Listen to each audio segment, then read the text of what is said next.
The Senate will come to order. The senators will please take their seats. Those persons not entitled to the privileges of the floor will please retire to the gallery.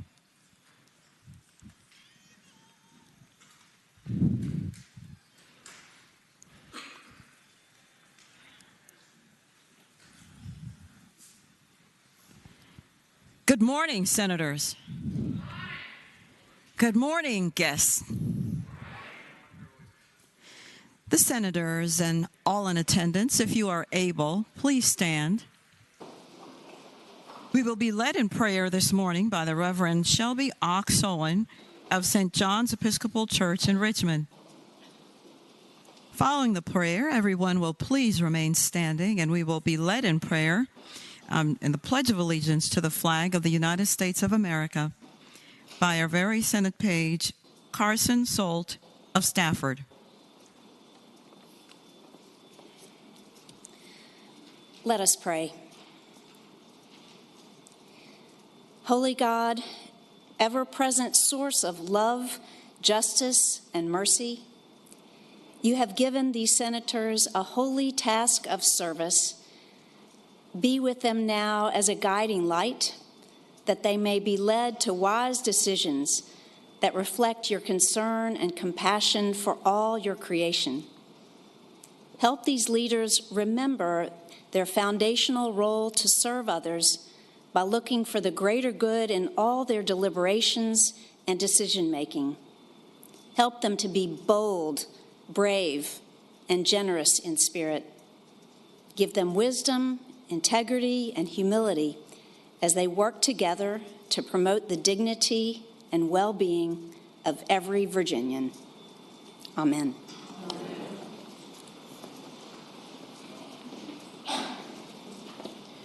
I pledge allegiance to the flag of the United States of America and to the republic for which it stands, one nation, under God, indivisible, with liberty and justice for all.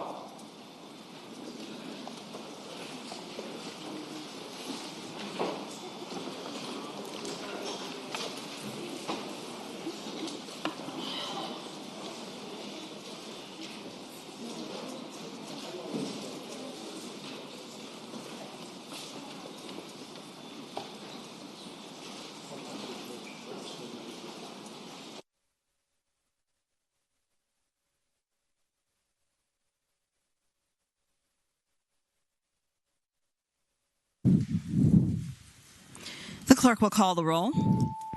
All those present, please vote aye.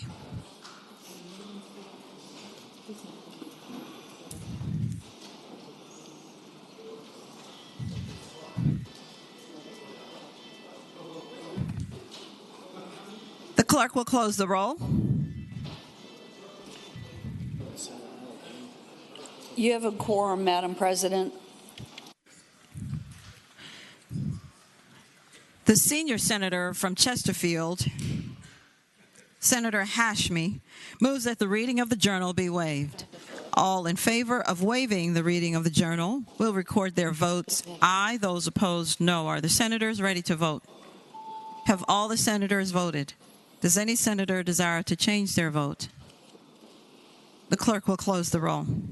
Ayes 37, noes 2. Ayes 37, noes 2. The reading of the journal is waived. The clerk will report any communications from the House of Delegates. Chair calls on the senior senator from Fairfax County, Senator Saslaw. Madam President, I move that we waive the reading of the communications from the House of Delegates. The question is, shall the communication, the reading of it, be waived? All in favor of waiving the reading of the communication from the House of Delegates will record their votes aye. Those opposed, no. Are the senators ready to vote? Have all the senators voted? Does any senator desire to change their vote? The clerk will close the roll. Ayes 36, noes 3. Ayes 36, noes 3. The reading of the communication is waived. The clerk will report any communications from the governor. We do not have any, Madam President. We have very quickly arrived at the time in our morning hour when we will hear about privileges of the floor. Chair calls on the senior senator from Fairfax County. Madam President, I move that we suspend the rules and grant the privileges of the floor to our special guest.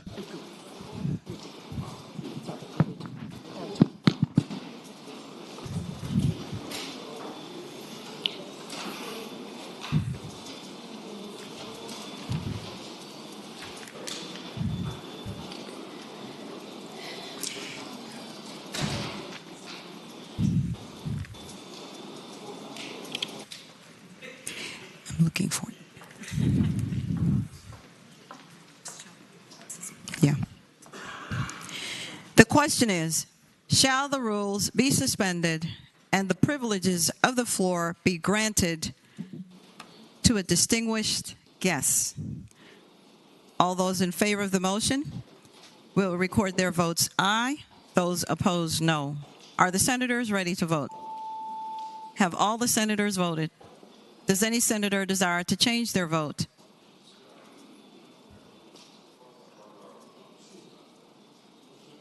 The clerk will close the roll. Ayes 39, no 0. Ayes 39, no 0. The privileges of the floor are suspended so that we may hear from the distinguished guest. Thank you. Thank you, Madam President. Today, Madam President, we have some very, very distinguished guests, and in the form of Colonel Anthony Pike, who, as many of you know, decided that he wanted to retire as the head of our Capitol Police, he served ably in that role for many, many years. And we were sorry to see him leave, but we understood. He has a new grandchild that he wanted to go and have fun with. So we thought that we would let him go and do that. But he had many challenges in that role, and he did all of that so very, very well. And we want to thank him for having done that. And he's joined today by his wife, Jennifer,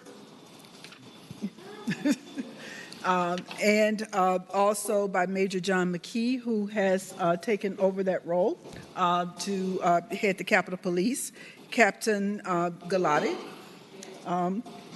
Captain Blazczyk, and Captain Cross as well. And I would ask that the clerk read the resolution that we have prepared to present to Colonel Pike, and that's Senate Joint Resolution 260. Senate Joint Resolution number 260, commending Colonel Anthony Stephen Pike. Whereas Colonel Anthony Stephen Pike retired as Chief of the Virginia Division of Capitol Police in December 2022 as one of the longest-serving chiefs in the division's history, after more than a decade of exceptional service to state officials and visitors to the Virginia Capitol. And whereas a native of Wythe County, Anthony Steve Pike has dedicated his life to public service beginning in 1983 when he joined the United States Army. He was stationed at Fort Ord, California as a light infantry soldier and was selected as the honor graduate of the basic non-commissioned officer course, then served a short time in the United States Army Reserve, from which he was honorably discharged with the rank of Staff Sergeant. And whereas in January 1988, Steve Pike began a 22-year career with the Virginia Department of Game and Inland Fisheries, where he steadily worked his way up the ranks to become Assistant Chief in 1994. He was the first recipient from the agency to receive the Law Enforcement Award from Mothers Against Drunk Drivers, and in 1999, he was selected as Virginia Game Warden of the Year. And whereas Steve Pike graduated from the 27th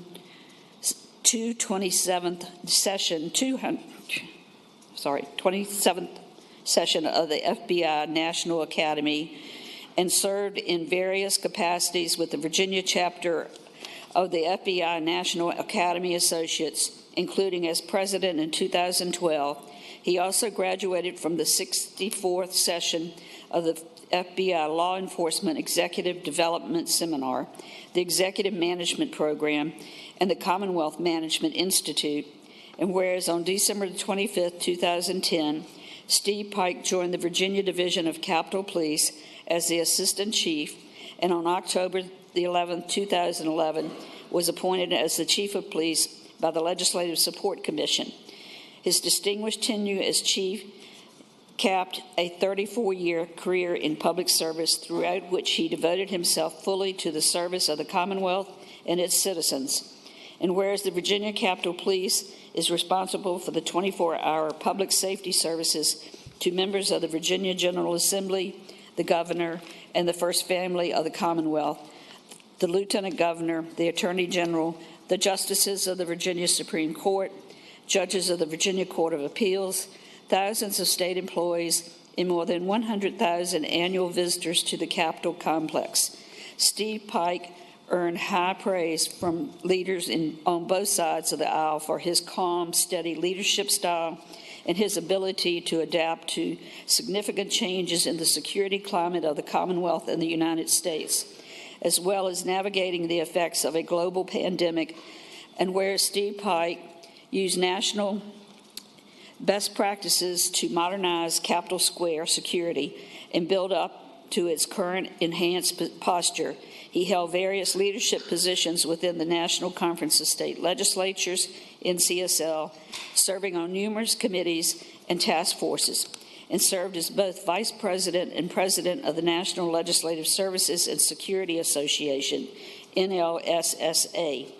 And whereas Steve Pike received the NCSL Leadership Staff Achievement Award in 2017, the NLSSA John Everhart Trooper Award in 2018, and the NLSSA Tony Beard Memorial Award in 2019, and is a graduate of the NCSL Legislative Staff Management Institute. And where Steve Pike helped the Virginia Capitol Police earn 3 consecutive accreditations from the Virginia Law Enforcement Professional Standards Commission. He also served on the Virginia Law Enforcement Professional Standards Commission for several years, including terms as vice chair and chair. And whereas Steve Pike elevated the professionalism of the Virginia Capitol Police in many ways by expanding the number of both sworn officers and professional staff, and leading aggressive recruiting measures to ensure high-quality applicants and maintain officer retention.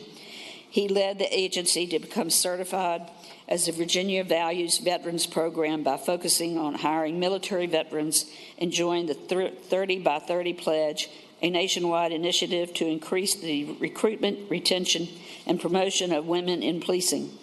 And whereas Steve Pike oversaw enhancements in the law enforcement training, technology, and techniques, he implemented the agency's first body-worn camera program, and he upgraded and expanded the agency's K-9 division, constructing a state-of-the-art new facility at Capitol Square to serve as the leading establishment in the region for training police dogs and their handlers. And whereas under Steve Pike's outstanding leadership, the Virginia Capitol Police provided safety planning and law enforcement services for 3 gubernatorial inaugurations and other major events, including the filming of the movie Lincoln in 2011, public auditions for the show American Idol in 2014, and the UCI Road World Championship in 2015. And whereas during Steve Pike's tenure as chief, the Virginia Capitol Police ably responded to the unique challenges of providing law enforcement services for more than 700 rallies and similar events on Capitol Square, some of which drew more than 20,000 participants, and many of which were spontaneous, unpermitted rallies, including a steady stream of large protests in the spring and summer of 2020. And whereas in 2017, Steve Pike was selected by Governor Ralph Northam to serve on the governor's task force on public safety preparedness and response to civil unrest, to which he offered critical insights. And whereas Steve Pike guided the Virginia Capitol Police's efforts to obtain citywide jurisdiction, enabling the Virginia Capitol Police to become a more effective participant with the regional law enforcement partners. He also advocated for changes to allow the agency to provide law enforcement services to the governor-elect, attorney general-elect, the lieutenant governor-elect, and judges of the Virginia Court of Appeals. And whereas Steve Pike is an exemplar of the dedication to duty, professionalism, and leadership displayed by law enforcement officers throughout the Commonwealth and across the United States, now therefore be it resolved by the Senate, the House of Delegates concurring, that the General Assembly hereby commend Colonel Anthony Stephen Pike on the occasion of his retirement as Chief of the Virginia Division of Capitol Police. And be it resolved further that the Clerk of the Senate prepare a copy of this resolution for presentation to Colonel Anthony Stephen Pike as an expression of the General Assembly's admiration for his achievement and service to the Commonwealth. Please join me in the well of the Senate.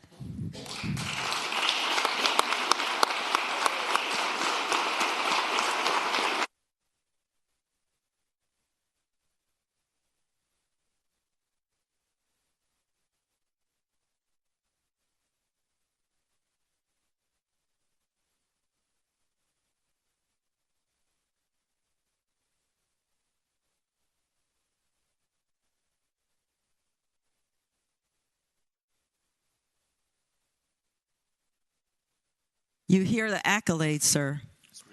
They are well-deserved indeed. If you have ever wondered, did you do any good in your lifetime? I think you heard a lot of it. And I think you heard how greatly endeared you are to us and how we will miss you. And this is a small token of a life that has been well lived and that you will continue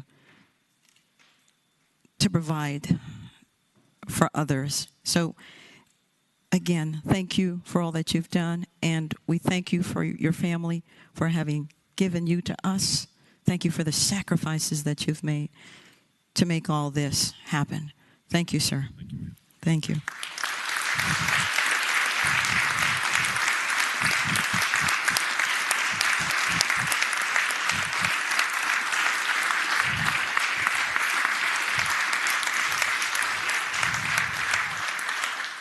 The Senate will temporarily be at ease.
Senate will return to order.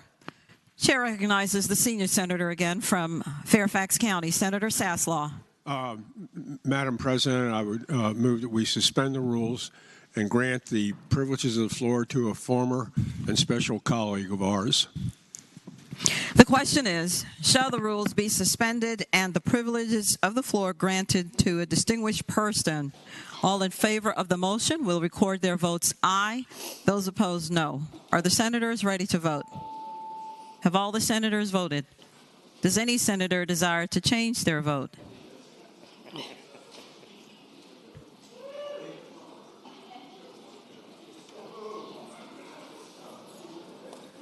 The clerk will close the roll. Ayes 39, no 0. Ayes 39, no 0. The rules are suspended. The privileges of the floor are granted. The chair recognizes again the senator from Fairfax County, the senator from Washington instead, for the purposes of presenting the distinguished guest. Thank you, Madam President. Thank you, Madam President. I rise for an introduction. The senator has the floor.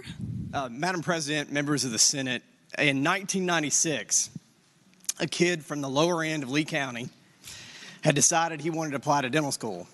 So this kid wasn't, to your surprise, the smartest kid and wasn't going the most prestigious undergraduate school, but he did have a great work ethic and he was determined.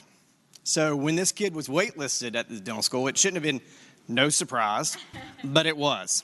It was a shock. So he thought, who can help? So he and his family had always been involved in political campaigns, and they had listened at rallies, and they knew the most important people in Richmond were his delegate and his senator. So from what they had heard at these campaign events, they pretty much ran the Commonwealth. So single-handedly, that's right. So he did what any constituent should do. He wrote to them. He had his mom write to them. Not an email, not a phone call. He wrote a letter. His mom wrote a letter. His sheriff wrote a letter and said, we haven't had an applicant from Lee County in decades to the dental school. We're underserved and we need help. Well, it just so happened that afternoon that they received the letter, his senator was meeting with the president of ECU. And he advocated for this applicant. And, of course, as you know, this applicant was me. I know, it's a shock. It's a shock. So, and when I was admitted to dental school, I made 3 promises to my senator and my delegate. One is that I would make sure everybody at that dental school knew where Lee County was by the time I graduated. And they did. Number 2, that I would pay it forward and help other students from Southwest Virginia gain acceptance into professional programs and into jobs and things that they wanted to accomplish with their lives, and always be an advocate for Southwest Virginia. And the 3rd thing that I promised that I would do is always give them credit for what they did for me. So I never thought that I would have the opportunity to do that from the seat of my senator then, but I do. So now, it is my great privilege to introduce my mentor, the man that put me on the map, my great friend, Senator William Wampler.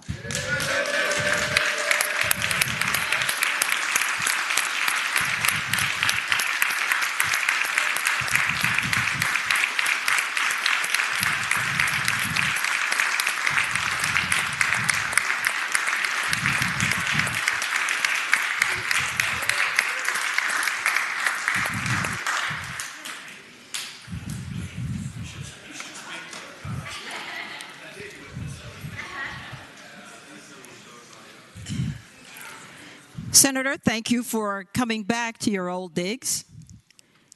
Which chair was yours, sir?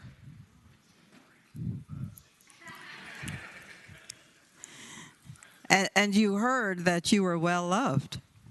Maybe it's time to come back.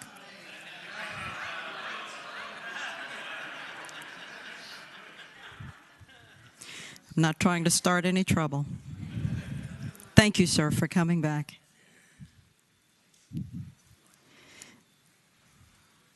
Now we'll return to the rest of the morning hour, and we have the pleasure of hearing about our guests in the gallery. And the normal procedure is that we will hear who all of you are as you're being recognized by your senator. Please stand, and I will give my remarks, and we will hold our applause until that time. And so our first person that we will hear about is the Reverend Shelby Ox Owen. And the chair now recognizes our junior senator from Richmond City, Senator Morrissey. Thank you, Madam President, and good morning to you. Good morning. Madam President, I rise for the purpose of an introduction. The senator has the floor. Madam President, this morning's prayer was delivered by the Reverend Shelby Ox Owens. Reverend Owens is a priest at St. John's Episcopal Church here in Churchill, and she gave a wonderful prayer this afternoon. She moved to Richmond upon her retirement from her own parish ministry. She served most recently for 7 years as the rector of Emmanuel Episcopal Church in Staunton, Virginia. Prior to that, she was an associate rector at Trinity Episcopal Church in Staunton, St. Paul's in Ivory, and St. Anne's in Reston. She is an alumna of the Virginia Theological Seminary in Alexandria and an alumna of the College of William and Mary. Her particular interests in the life of the church are in the areas of contemplative prayer and racial reconciliation. Currently, Reverend Owens serves as part of a worship team with her Reverend Dorothy White at Anna Julia Cooper School. She is married to Steve, and they have 3 wonderful children and 4 grandsons. So, Madam President, I'd ask that at the appropriate time, the body give a warm and gracious welcome to Reverend Shelby Owens. Please stand and receive the welcome of the Senate. Thank you so very much for coming and for your prayer. And thank you for that wonderful school that is giving hope to so many children. I've seen it myself, and we know that if we give our children hope, they can launch into the future. Senators, let us give them the warm welcome of their Senate.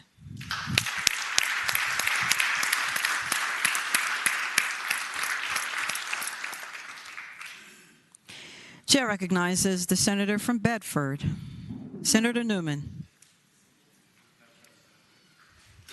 Madam President, I rise for an introduction. The senator has the floor. Madam President, we are very pleased today to have a group in the gallery today representing the Virginia Nuclear Energy Consortium. Madam President, as you know, this is a group of individuals who advocate for clean nuclear power, which represents about 95% of the clean power in the United States. Madam President, we have with us today Mr. Mark Horsemeyer, their leader, and also April, and with them are students from VCU and Liberty University and other colleges. I hope that you would give them the warm welcome of the Senate. Please rise. There you are. Thank you for coming and seeing your Senate in action, and thank you for what you do in the energy space. Indeed, we need all of the above. Thank you. And senators, let us give them the warm welcome of their Senate.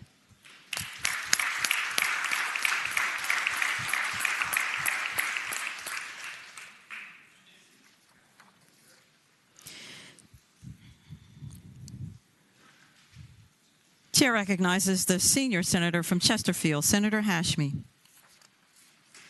Thank you, Madam President. I rise for an introduction. The senator has the floor. Thank you, Madam President. It's my privilege to introduce representatives from Virginia's Childhood Cancer Network. These advocates are here today representing the more than 300 children who are diagnosed with cancer every year here in Virginia and the more than 10,000 survivors. They are parents, survivors, medical providers, and passionate volunteers who serve our childhood cancer community every day, and I ask that we give the warm welcome of the Senate. Please stand. Thank you for helping our children with cancer. It is a terrible thing to watch a child with cancer, and it takes a special heart to continue day after day to see that and to continue to advocate. Thank you for doing that and for coming alongside those families. Senators, let us give them the warm welcome of their Senate.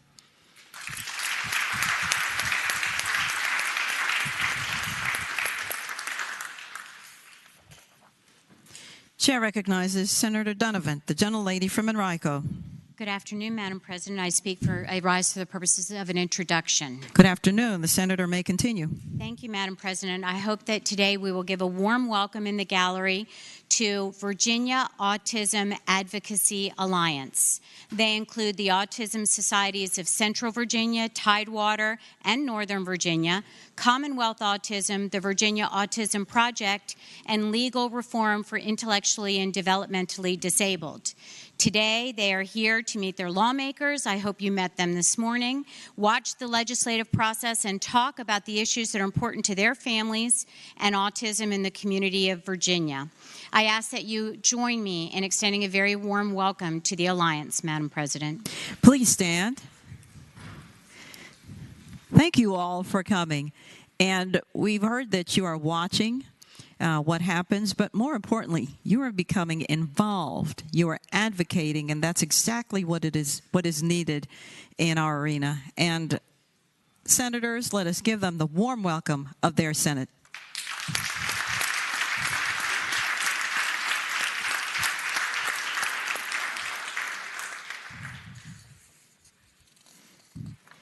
Chair recognizes Senator Stanley, the gentleman from Franklin County.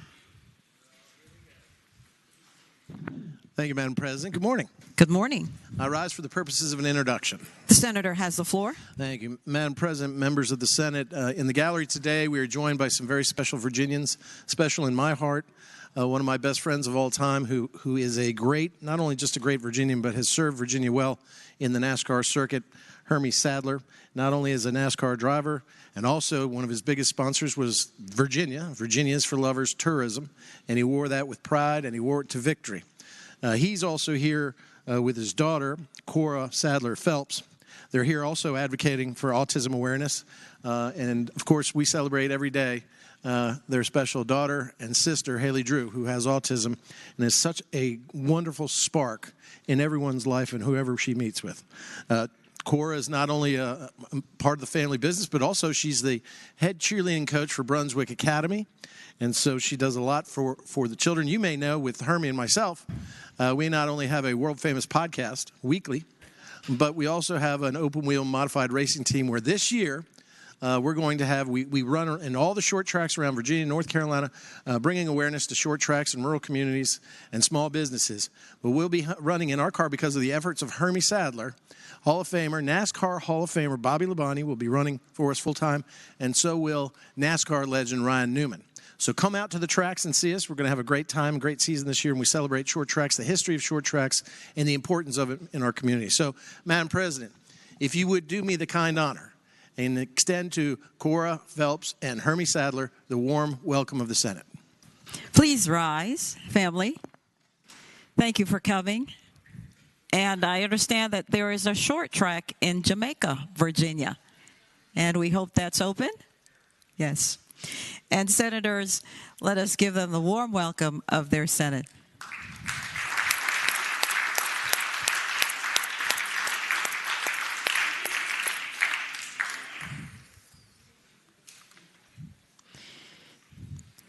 Chair recognizes Senator Mason, the gentleman from Williamsburg. Thank you, Madam President. Madam President, I rise for the purpose of two introductions. The senator has the floor. Thank you, Madam President. Madam President, early in the session, I always forget to offer these introductions on behalf of the senator from Hampton and the senator from James City County who share my region, so today I'll offer both in that regard. The first is the Emerging Leaders Program from the Newport News School Systems, a group of 11th and 12th graders that meet monthly for professional development sessions. They focus on advocacy, social justice, and civic engagement. There are 122 or so students. I think we have a dozen or more with us today. They're also here with their director of the program, Bridget Adams. And so, Madam President, if you'd give the emerging leaders from the Newport News schools our warm welcome, I'd be greatly appreciative. Please rise. Oh, look at your bright faces. Thank you for volunteering to be part of that program. Indeed, you've already begun to establish yourself as leaders because a leader takes the initiative. And the fact that you want to do this shows that you've got something in your heart that talks about sacrifice, sacrificing for others.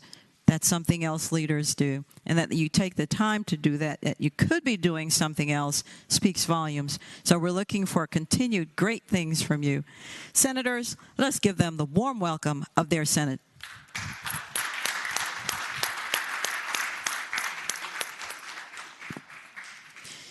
Senator Mason. Thank you, Madam President. The second introduction, Madam President, is a group of students from the College of William and Mary. There's a Road to Richmond program that Michael Fox and the team of administrators lead each year. They've come to town today. Hopefully you have met with a handful of them. One of them reminded me that a month or so ago I met with them, and they said, hey, was it possible one of your colleagues could run for Congress? And I said, no, she wouldn't do that. So they were really impressed with their representative, Madam President, and the way I had my ear to the ground and the word on the street. But that notwithstanding, if you'd offer the students from the College of William and Mary our warm welcome, I'd greatly appreciate it. Students, please stand. Wonderful. And here you also are doing the very excellent work of becoming leaders. And we know that your studies will take you very far. Senators, let us give them the warm welcome of their Senate.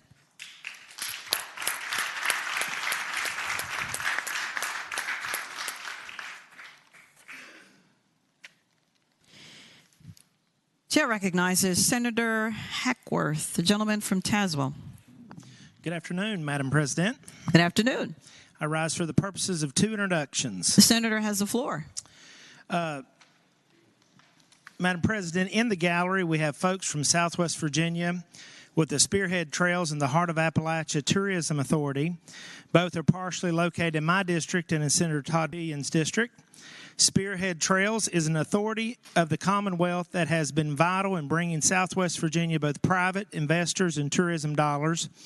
Visitors from throughout the nation are visiting our trail systems, which are designed for off-highway vehicles, biking, hiking, and equestrian.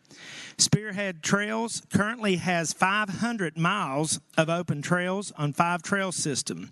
I also had the pleasure of escorting the Lieutenant Governor in August as she visited Southwest Virginia, and proud to say she hit her first skeet at the Spearhead's Dixon Sportsman's Range in Clintwood. We also traveled and witnessed the elk population, and in 2021, $253.3 million was the tourism impact in the coalfield counties. In addition, millions of dollars of private monies have been invested in the infrastructure to support tourism industry. So, Madam President, we have in the gallery the Spearhead Trails Executive Director, Melissa Rose of Wise County. We also have Heart of Appalachia Executive Director Kim Smith of Russell County. And we would ask that you would give them the warm welcome of the Senate. Good morning to you, or I guess I should say it's afternoon. Thank you for coming, and thank you for the wonderful time that we had there. And I'm hearing about investors, tourism, new roads, $250+ million worth of it, and growth. It's sorely needed in our Southwest. Thank you for being a part of that. Senators, let us give them the warm welcome of their Senate.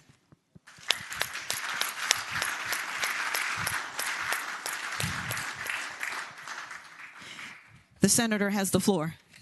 Thank you, Madam President. The last introduction I have is for the 3 individuals, gentlemen that I served with on the Tazewell County Board of Supervisors. And so I'm pleased to have our county administrator, Eric Young, and then a board member, Charlie Stacy, and board member Andy Ravotic with us. And so when I served with these distinct gentlemen, Mr. Young was first our county attorney, and then he became our administrator. And so as we took him around the Capitol today, they was asking the clerk if I was behaving myself, and she assured them that I was. Mr. Stacy has been a friend for a long time, and I am slowly but surely getting him to become a Republican. So let's give them the warm welcome of the Senate, Madam President. Good morning to you. And we know that local government can be some of the hardest because you are right there among the people and you hear all of the issues and all of the problems, and we thank you for continuing to serve in that capacity, though sometimes you may not hear about the good that you do. Thank you for being the public servants that you are. Senators, let us give them the warm welcome of their Senate.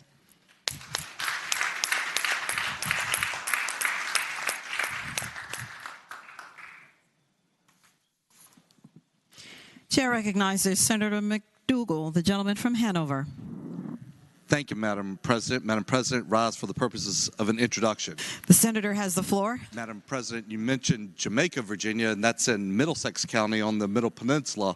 But right across from Jamaica, there's a jurisdiction called Lancaster. And here today in the gallery, we have a group from the Lancaster County School Board and the superintendent, Jessica Davis. They were here talking about issues that school systems face with Northumberland. They're a great team, and we really appreciate their service to the Commonwealth. And if you could offer them the warm welcome of the Senate. Please rise. Thank you for caring about our children. Thank you for being in an arena that sometimes you don't get very many kudos, but we thank you. Thank you for taking the time, reading those big binders, listening to everything that everyone has to say. Thank you for your service. Senators, let us give them the warm welcome of their Senate.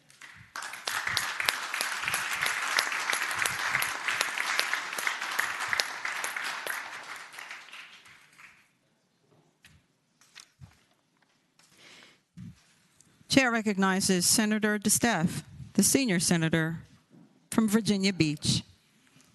Madam President, I rise for an introduction. The senator has the floor. Madam President, today I have Antonio Repass, who is a Norfolk native and a graduate of Booker T. High School. He attended Hampton University on a football scholarship where he was an aviation and business major. Antonio is a proud father and family man. He has a wife. He and his wife live in Norfolk and are raising 3 children who attend Norfolk Public Schools. Antonio serves in the federal law enforcement and is the owner of a federal defense contracting firm. Please give the warmest regards of the Senate to Mr. Respass. Thank you. Thank you for coming, and thank you for observing and being a part of your community there in the federal government as well as federal law enforcement, if I'm not mistaken. Thank you for all that you do. Senators, let us give him the warm welcome of his Senate.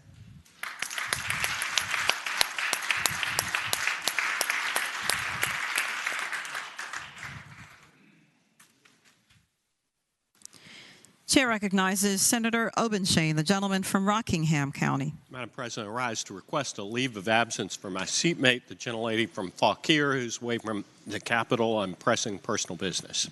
Without objection, it will be so noted, sir.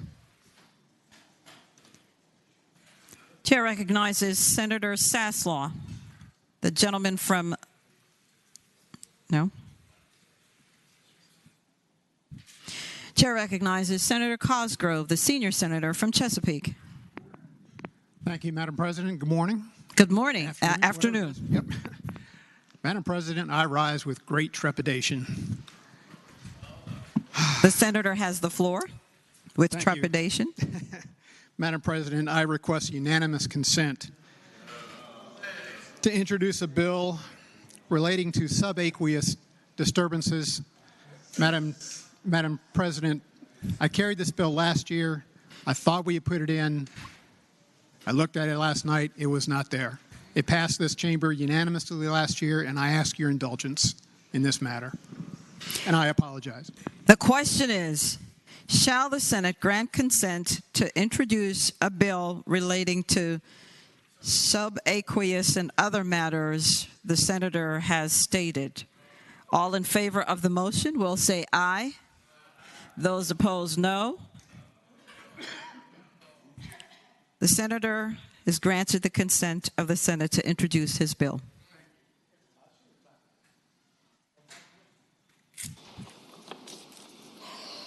Is there any other business to come before the Senate?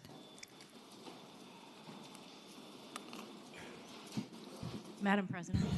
Chair recognizes Senator Chase, the junior senator from Chesterfield. Madam President, I know that the First Lady and her sister and her father have just left the gallery, but I'm so sorry. I'm sorry. I defer to the junior. I'm sorry, I defer to Senator Norman. Senator Norman.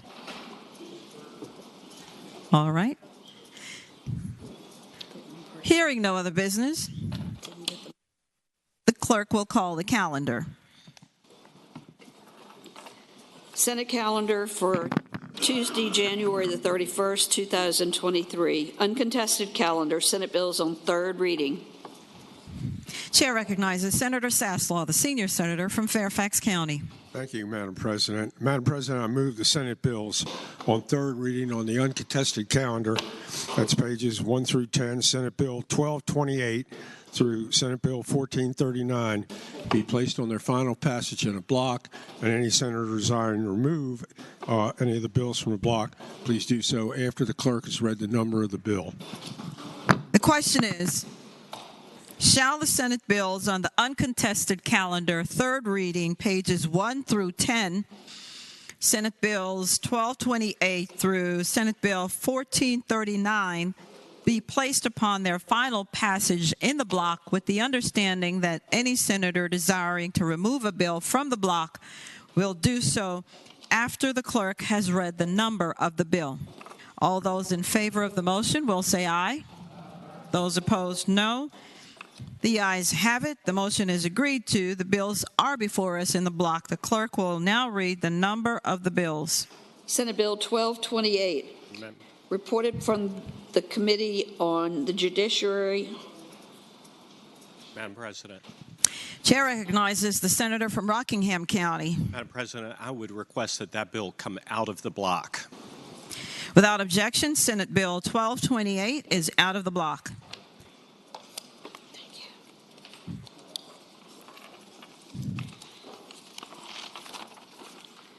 Senate Bill 810, Senate Bill 817, Senate Bill 836, Senate Bill 845, Senate Bill 895, Senate Bill 910, Senate Bill 970, Senate Bill 1034, Senate Bill 1043, Senate Bill 1062,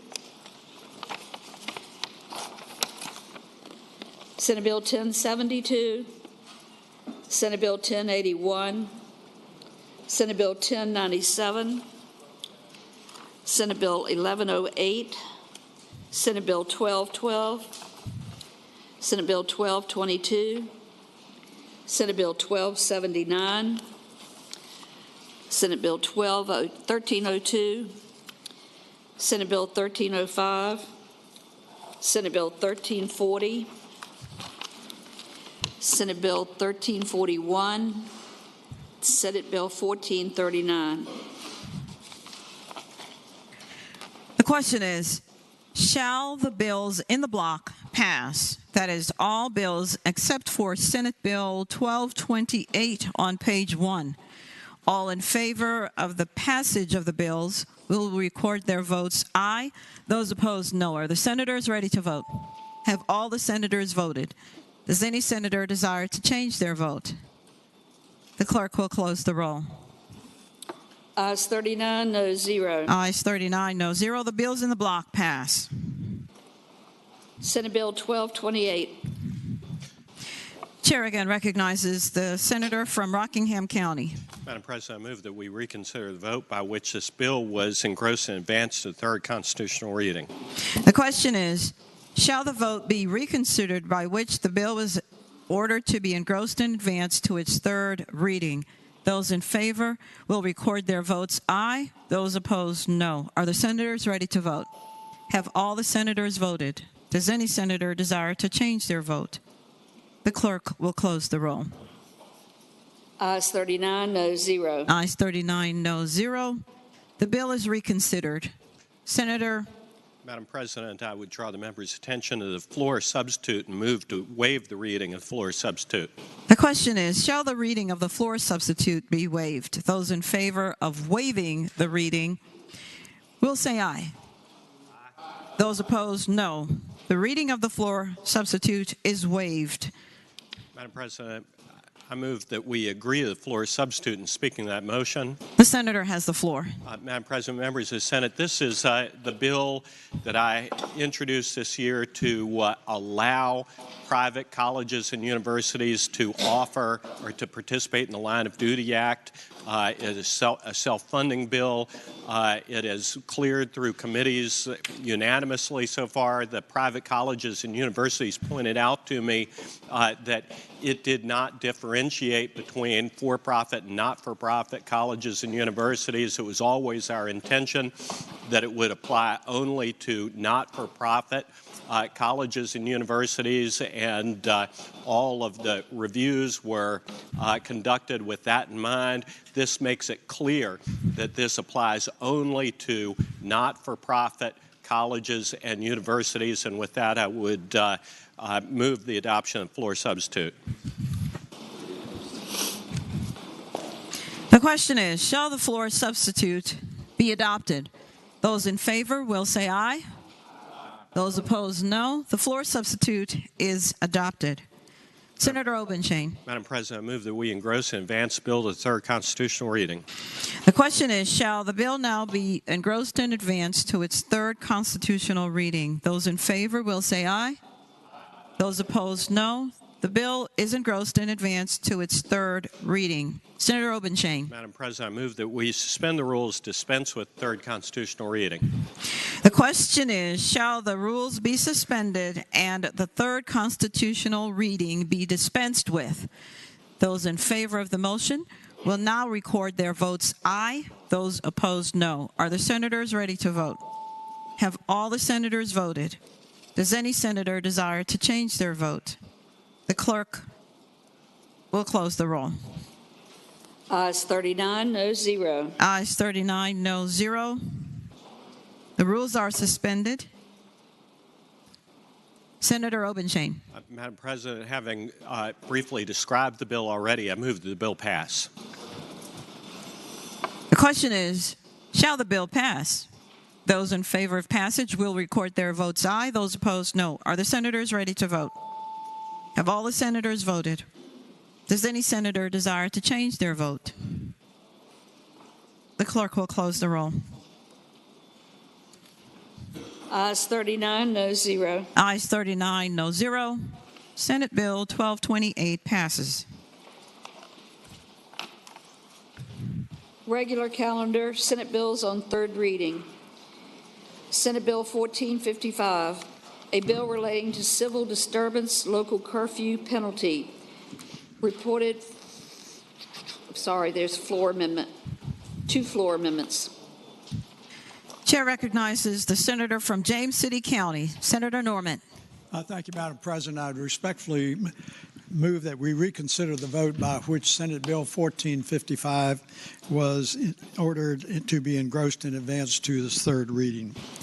The question is, shall the vote by which Senate Bill 1455 was ordered to be engrossed and advanced to its third reading be reconsidered? Those in favor of that motion will record their votes aye. Those opposed, no. Are the senators ready to vote? Have all the senators voted? Does any senator desire to change their vote? The clerk will close the roll. Ayes 39, no 0. Ayes 39, no 0. The bill is reconsidered. Senator Norman. Thank you, Madam President. The purpose of reconsidering it was to offer a floor amendment, and I would respectfully request that the floor amendment that was offered by me, that the reading be waived. The question is, shall the reading of the floor amendment be waived? Those in favor of waiving the reading will say aye. Aye. Those opposed, no. The reading of the floor amendment is waived.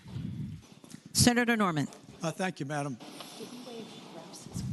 Yes. He said his.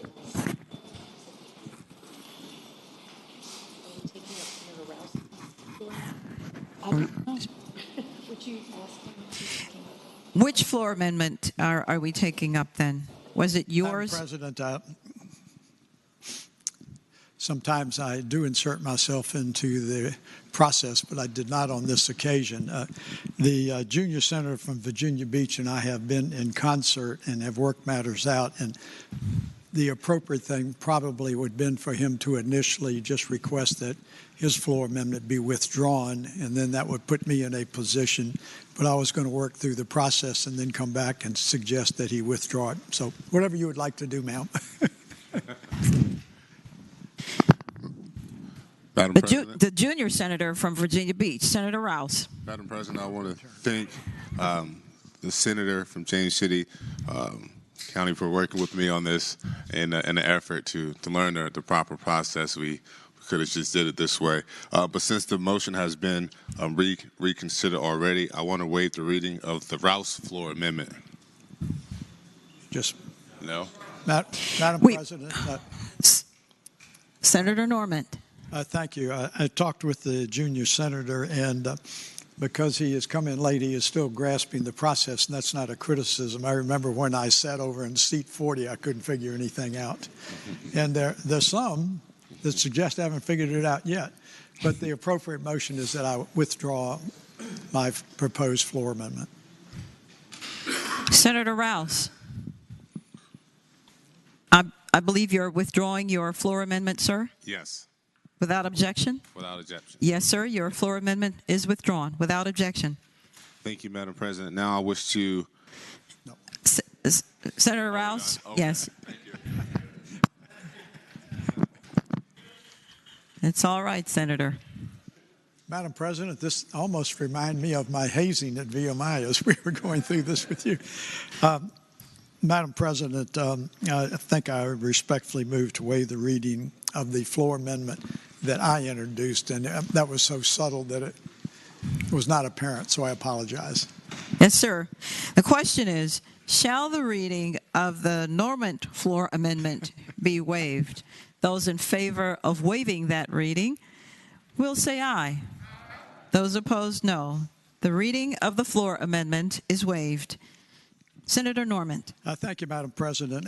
After discussing the matter with the junior senator from Virginia Beach, that I have offered the floor amendment, which is fairly simple on line 1. It was line 19, excuse me. And what it just provides is that the chief law enforcement under the proposed bill can declare a state of emergency under very restricted circumstances. However, cities, unlike counties, have a city manager and or a mayor, and this just provides that in such situation, the chief law enforcement officer, who would be the chief of police in Virginia Beach, would confer with them. So with that explanation, I would ask that the floor amendment that I offered be agreed to. The question is, shall the floor amendment? Chair recognizes the senator from Prince William, Senator McPike. Thank you, Madam President. The question for the patron is, so if I understand if you yield for a question, my apologies. Yes, I yield. Senator McPike. Thank you, Madam President. So the question is, if by default we're excluding cities, that also conversely means that in counties, if I have a board of supervisors that has the sheriff as the empowered law enforcement officer, they can declare a state of emergency for 23 hours and 59 minutes if that sheriff should so do so. Senator Norman has the floor. Mr. President, obviously the senator knows there's a remarkable difference between the governance of counties and the governance of cities, and cities have a city manager, and usually that they have a mayor. This did not include all of city council because there's a provision under the bill where city council or a board of supervisors can convene an emergency meeting for purposes of passing an emergency ordinance. There are, I think, 81 counties in the Commonwealth of Virginia that have no local law enforcement. So by the statutory provisions, the sheriff is the chief law enforcement officer, and he or she may declare a state of emergency for 24 hours. Senator McPike. I thank the gentleman. The question is, shall the floor amendment be agreed to? Those in favor of the motion will say aye. Aye. Those opposed, no. The floor amendment is agreed to. Senator Norman. Thank you, Madam President. I would now ask that the Senate Bill 1455 that it be engrossed and advanced to its third reading. The question is, shall the bill be engrossed and advanced to its third reading? Those in favor of the motion will say aye. Aye. Those opposed, no. The bill is engrossed and advanced to its third reading. Senator Norman. Thank you, Madam President. I would now ask that the rules of the Senate be suspended and dispensed with the third constitutional reading, and that the bill be advanced to its third reading for purposes of passage. The question is, shall the rules now be suspended and the third constitutional reading be dispensed with? Those in favor of the motion will record their votes aye. Those opposed, no. Are the senators ready to vote? Madam President. The chair recognizes. For what purpose does the gentleman rise? Madam President, can we pass this by temporarily so I can speak to the senior senator from James City? Without objection, the vote board will be stricken. Madam Clerk. Thank you.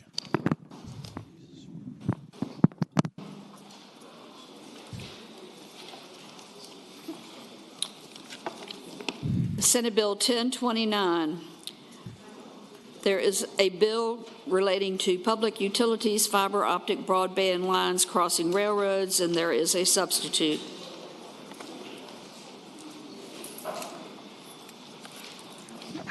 Chair recognizes Senator Stanley, the gentleman from Franklin County. Thank you, Madam President. I now move that we reconsider the vote by which the bill was ordered to be engrossed and advanced to its third reading. The question is, shall the vote by which Senate Bill 1029 was engrossed and advanced to its third reading be reconsidered? Those in favor of that motion will record their votes aye. Those opposed, no. Are the senators ready to vote? Have all the senators voted? Does any senator desire to change their vote? The clerk will close the roll. Ayes 39, no 0. Ayes 39, no 0. The vote is reconsidered. Senator Stanley. Thank you, Madam President. I now make the motion that we reconsider the vote by which the committee substitute was agreed to by the body. The question is, shall the vote by which the committee substitute was agreed to be reconsidered? Those in favor of that motion will record their votes aye. Those opposed, no. Are the senators ready to vote? Have all the senators voted? Does any senator desire to change their vote?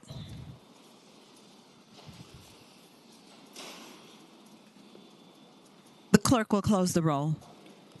Ayes 39, no 0. Ayes 39, no 0.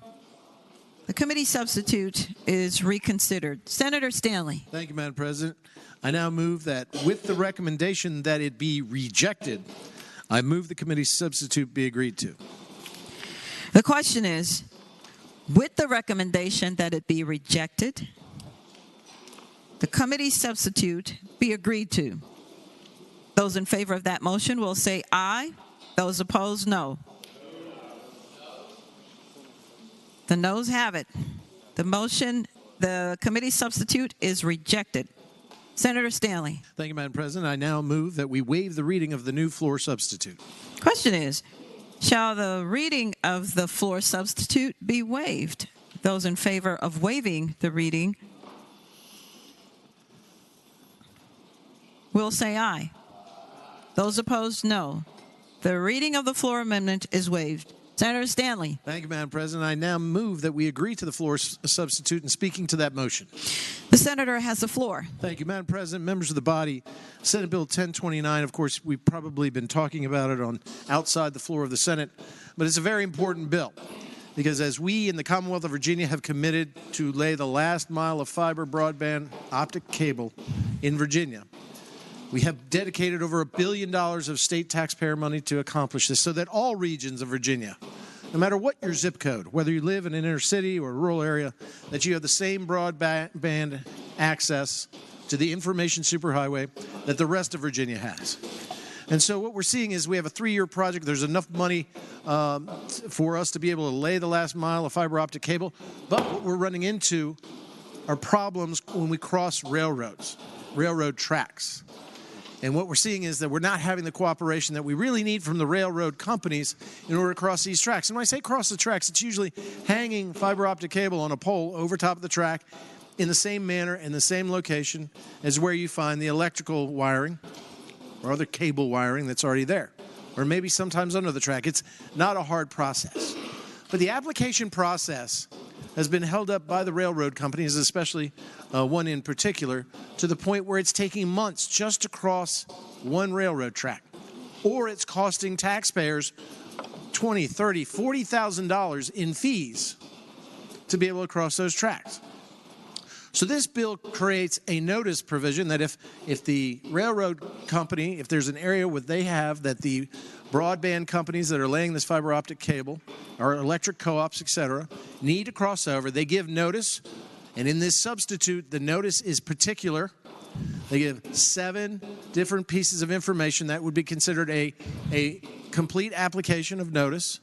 Then the 30-day clock begins to run to give the approval by the railroad company. If the railroad company does not approve or has a problem, then they have a right of due process, which they can seek redress in the State Corporation Commission.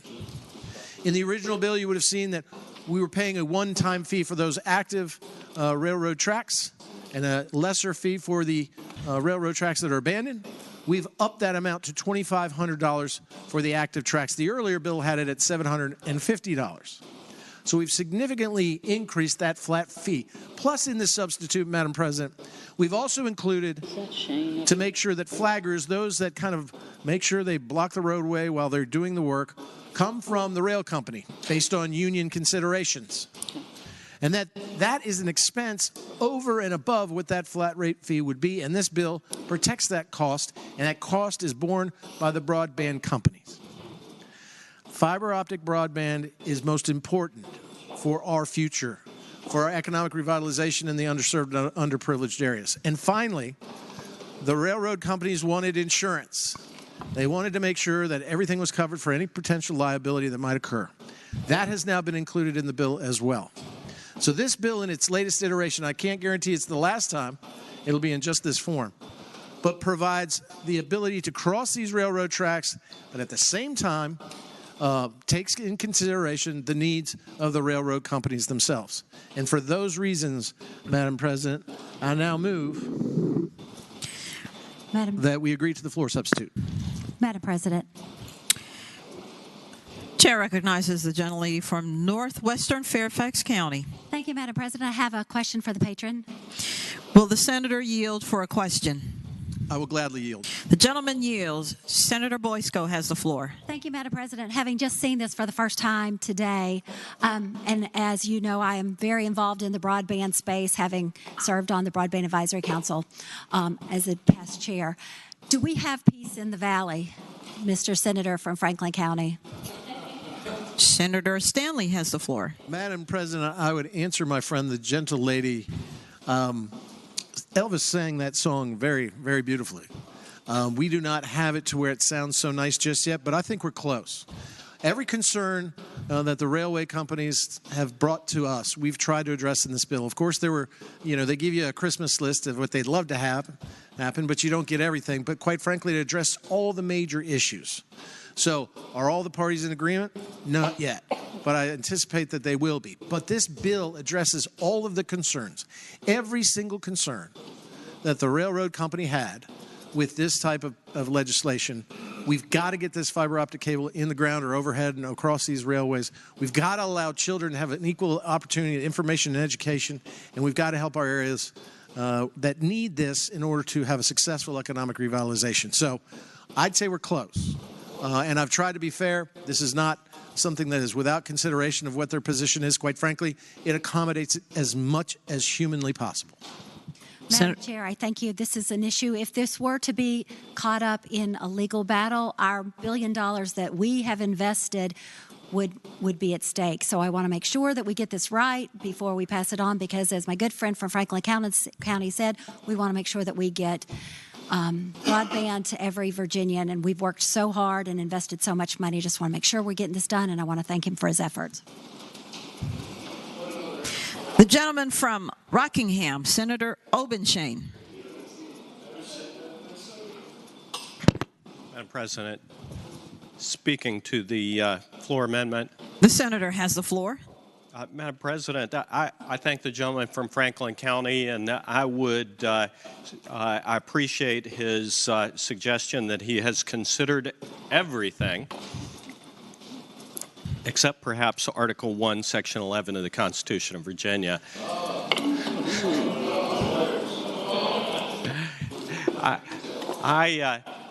And my purpose in rising is not to take the train off the tracks, but to suggest that this train has a ways to travel. And I would hope that as this bill continues to traverse the halls of the General Assembly, that perhaps Article 1, Section 11 of the Constitution of Virginia can be taken into consideration and a fix can be found. I don't disagree with the patron or any of the advocates for broadband. It is desperately needed in my part of the state and across the Commonwealth and rural parts of Virginia, but this little inconvenient portion of the Constitution specifically says that the General Assembly shall pass no law whereby private property, the right to which is fundamental, shall be damaged or taken except for public use. And then it continues to say that a taking or damaging of private property is not for public use if the primary use is for private gain, private benefit, or private enterprise. And these are commercial enterprises on each side. I think that the patron and the advocates of this have done a very good job of addressing the due compensation, the appropriate compensation component of this. I think that this is a nut that needs to be cracked. We've got to find a way to do this. I think that there ought to be adequate motivation on both sides, because I don't think there's anybody in here who doesn't want to pass something.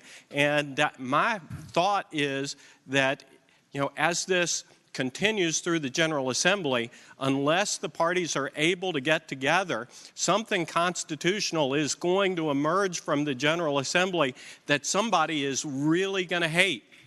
So I would hope that the stakeholders will get together and find a constitutional solution to this, because the solution that's going to be arrived upon is, I suspect, not going to be very appetizing for somebody.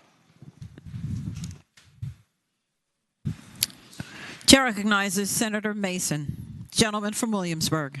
Thank you, Madam President. Madam President, while I associate myself with the remarks of the gentleman from Rockingham, with the gentleman from Franklin yield for a question? Senator Stanley, will you yield for a question? Yes, Madam President, I will yield for my friend. The senator yields for his friend. Thank you, Senator Mason. So as I work through this, it seems that we're laying out that you have a laundry list of things that have to be provided to the railroad, and the railroad needs to answer in a 30-day period. Is that right, Madam President? Senator Stanley has the floor. Thank you, Madam President. What I would say to the gentleman, my friend, is what we try to do is it's an application process, a notice process. Part of the problem that we had been having, where the disagreement may have existed between the stakeholders, was what is determined to be a completed notice application. So there would be no doubt. Then I wrote out exactly what should be contained in the notice application. And then, as a safeguard for the railroad company, I put in this bill that says if the application does not contain all of this material, of the 7 items, then the 30-day period does not start to run until all items are before the railroad company submitted by the broadband company. Madam President, Senator, you yield for another question? Will the gentleman yield? Senator Stanley. Madam President, I will yield. And Madam Senator President, yields. Thank you, Madam President. I asked the gentleman, it looks like that the railroad, if all of those requirements met, would have a 15-day period to respond that it's an undue hardship or a difficult crossing, or there was some question as to the fee, or is that correct, Madam President?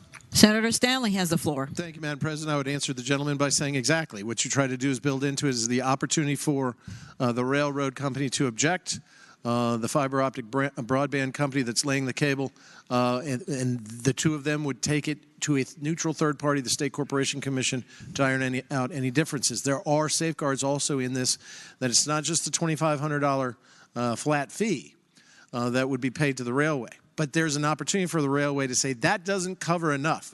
And in addition to this bill, which now covers some of those expenses incidental to the crossing, such as flaggers and the like. So yes. Madam President, gentleman yield for another question. Will the gentleman yield for another question? Yes, Madam The President. gentleman yields. Senator Mason has the floor. Thank you, Madam President. Madam President, I asked the gentleman, I'm a bit concerned in that, we obviously we have an 18-month window once we start. We want to spend this money properly. We don't want to get hung up in court. But this isn't B&O Railroad we're dealing with. This is a major corporation that we're trying to work through. So what I don't see in the substitute is a concept that we've discussed, and that is that within a 30-day or a very quick period of going to a locality, we've used Dinwiddie County as an example, that there be a meeting between the broadband provider and the railroad to discuss the project plan in total so that we know what are going to be the $2,500 crossings. We won't even need the 15-day period because we're going to know the 10 that are going to be super challenging. And then there'll be 20 more that we have no idea. We got to get together and put our heads together and work on. So, Madam President, I asked the gentleman, is there a provision for that in our substitute? Senator Stanley has the floor. Thank you, Madam President. I'd answer the gentleman by saying, be not concerned. That in this is enough relationship building between the railroad and the fiber optic broadband company that they will come together, they will break bread, and they will work for the good of the Commonwealth. I am reminded that perhaps not everything in a piece of legislation needs to be written out to such detail and to such a degree. And in this case, while it doesn't say everybody should sit down and talk about it and have a cup of coffee, what it does do is creates that relationship where those concerns will be addressed. Let's say the application comes in, the notice application comes in, they don't like maybe the plat. They don't like maybe what they're asking for. What you're hoping for is they call them up within that 15-day period and say, hey, I don't like this, we need to modify this. Why don't we go to the ground and take a look? That's what you want to have happen. Otherwise, we're leading them by the nose, and we may not be solving the problem we're hoping to solve. Senator Mason. I thank the gentleman, no doubt, on behalf of the children.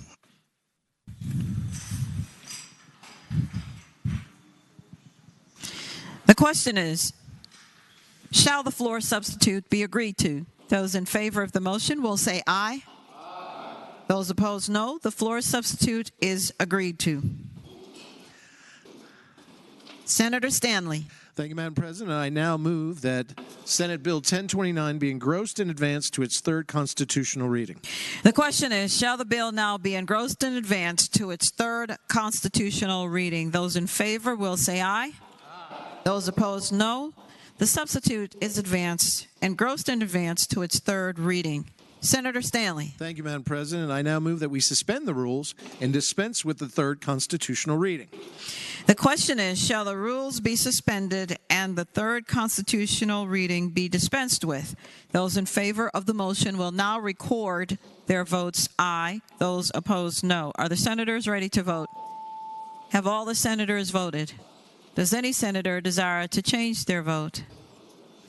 The clerk will close the roll.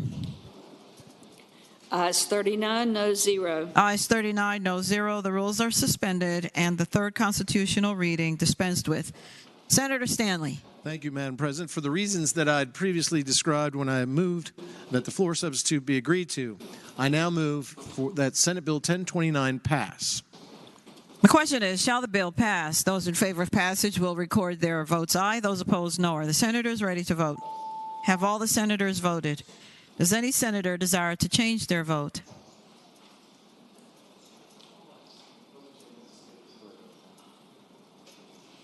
The clerk will close the roll. Ayes 32, noes 3, Rule 36-3. Ayes 32, noes 3, Rule 36-3. The bill passes.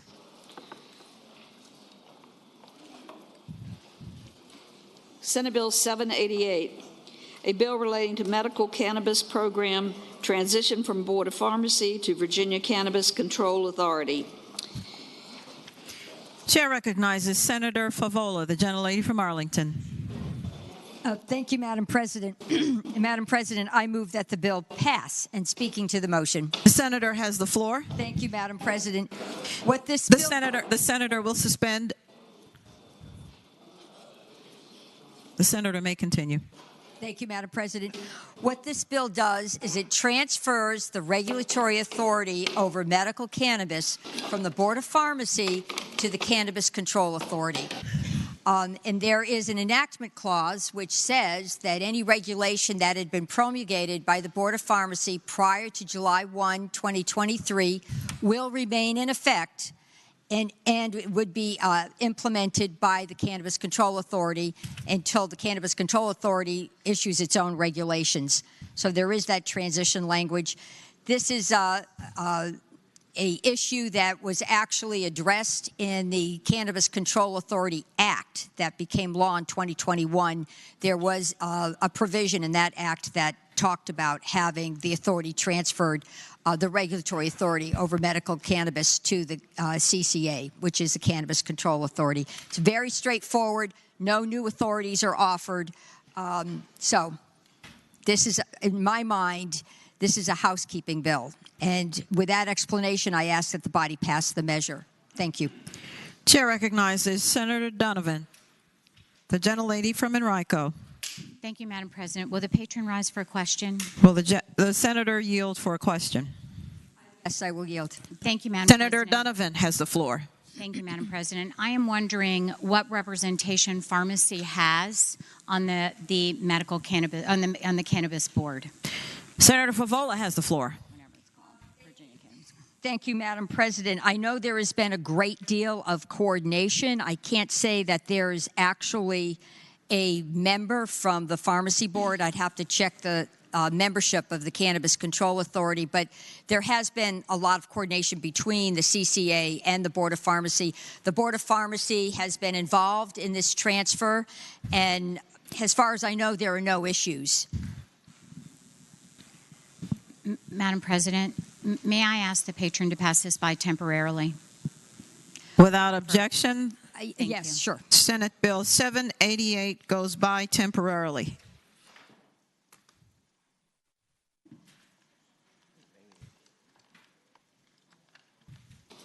Senate Bill 946, a bill relating to campaign finance, fundraising during special sessions prohibited. There are four amendments. Madam President. Chair recognizes the senator from Eastern Fairfax County, Senator Sorovell. Thank you. Can this bill go by for the day so we can talk about these floor amendments before we debate them? Without objection, Senate Bill 946 goes by for the day. Senate Bill 1382, a bill relating to purchase, possession, sale, transfer, etc. of assault firearms and certain ammunition feeding devices prohibited. Penalty.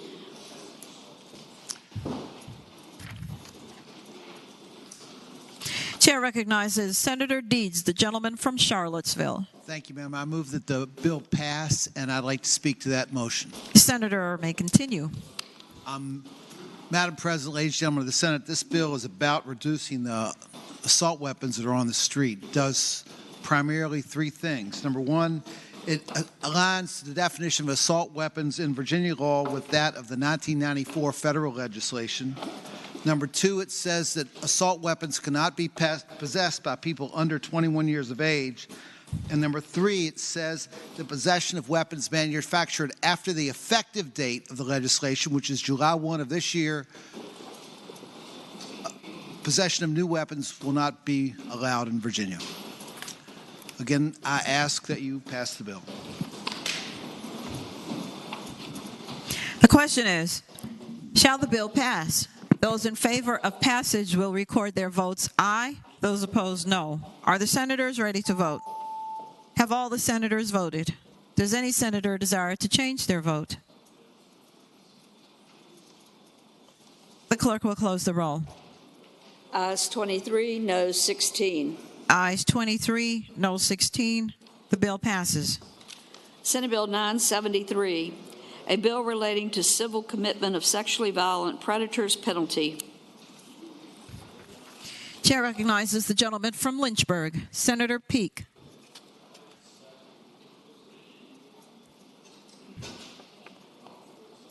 Thank you, Madam President. Speaking to the bill. The senator has the floor. This bill creates puts sexually violent predators who are on non-probation on the same footing as ones who are currently on probation, so that if they tamper with their monitoring device, they can be charged and a warrant can be issued immediately and they can be tracked down much sooner. So this is to keep track of sexually violent predators so that if they do try to flee, they can be apprehended much more quickly to keep the public safe. And it does create a felony if you tamper with your monitoring device if you are a sexually violent predator. I ask that the bill pass. The question is, shall the bill pass? Those in favor of passage will record their votes aye. Those opposed, no. Are the senators ready to vote? Have all the senators voted? Does any senator desire to change their vote? The clerk will close the roll. Ayes 39, noes 0. Ayes 39, no 0. The bill passes. Senate Bill 1139, a bill relating to storage of firearms in a residence where a minor or person prohibited from possessing a firearm is present, penalty. Chair recognizes Senator Boysko, the gentlelady from northwestern Fairfax County. Thank you, Madam President. Speaking to the bill. The senator has the floor. Thank you, Madam President. SB 1139 is the safe storage of firearms in residence where there are children or people who are prohibited from carrying a firearm. The substitute that we agreed on yesterday changes the bill so that hopefully it will be a little bit more, people will be more open to vote for it who typically do not support gun safe measures. The substitute requires individuals who have guns in their homes, when they know that a child, a teen, or a prohibited person will be in the home, into a locked container. The original required that they be separate from the ammunition. This allows them to be together. Secondly, it requires the gun dealers to post the new law, just like you do when someone goes to buy alcohol. There is a sticker on the door that says people under 21 are prohibited. This one would say people must lock up their guns, and it has been moved from a Class 1 to a Class 4 misdemeanor. And it also applies language, which was in the original bill, that clarifies that it does not apply when a person has the gun on their person, nor does it conflict with references for hunting and minors. So people who have teenagers who want to hunt are still allowed to hunt. This means when you get home from wherever you are with your gun, you need to lock it away. And when you're leaving and ready to put it back on, you put it on your person. But in the home, the gun has to be stored if you know that there are going to be children or prohibited people. And I would just ask you, gun violence is the #1 cause of death for children in our country and in Virginia.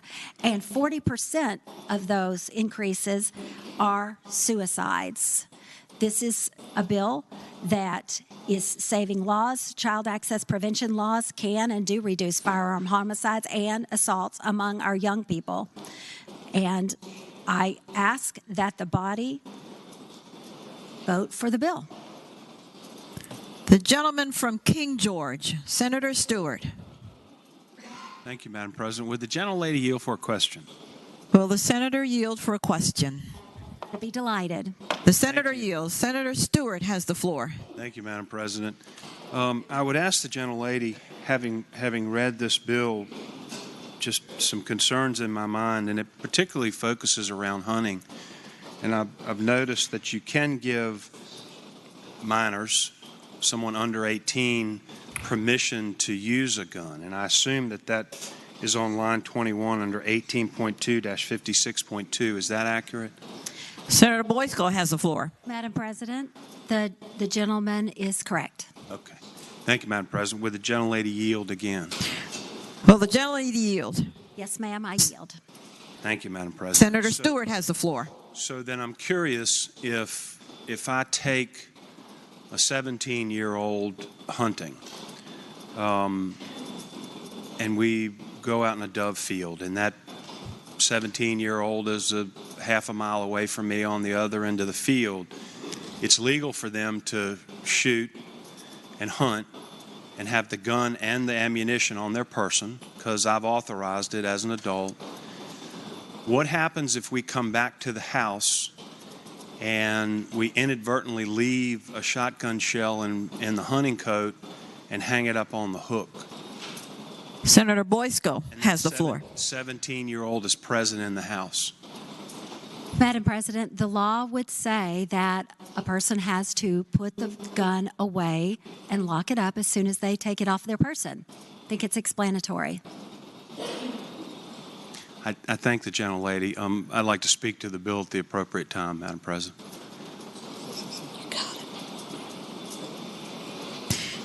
The senator may continue. Thank you, Madam President. And Madam President, members of the body, I understand the gentlelady's intent, and I appreciate that intent. But the devil's always in the details. And there are those of us who live in rural Virginia, and we are raised up with hunting guns, and they're not assault weapons, and they're not pistols, and they're not all these things that you hear about, but they're just old shotguns, sometimes handed down from generation to generation.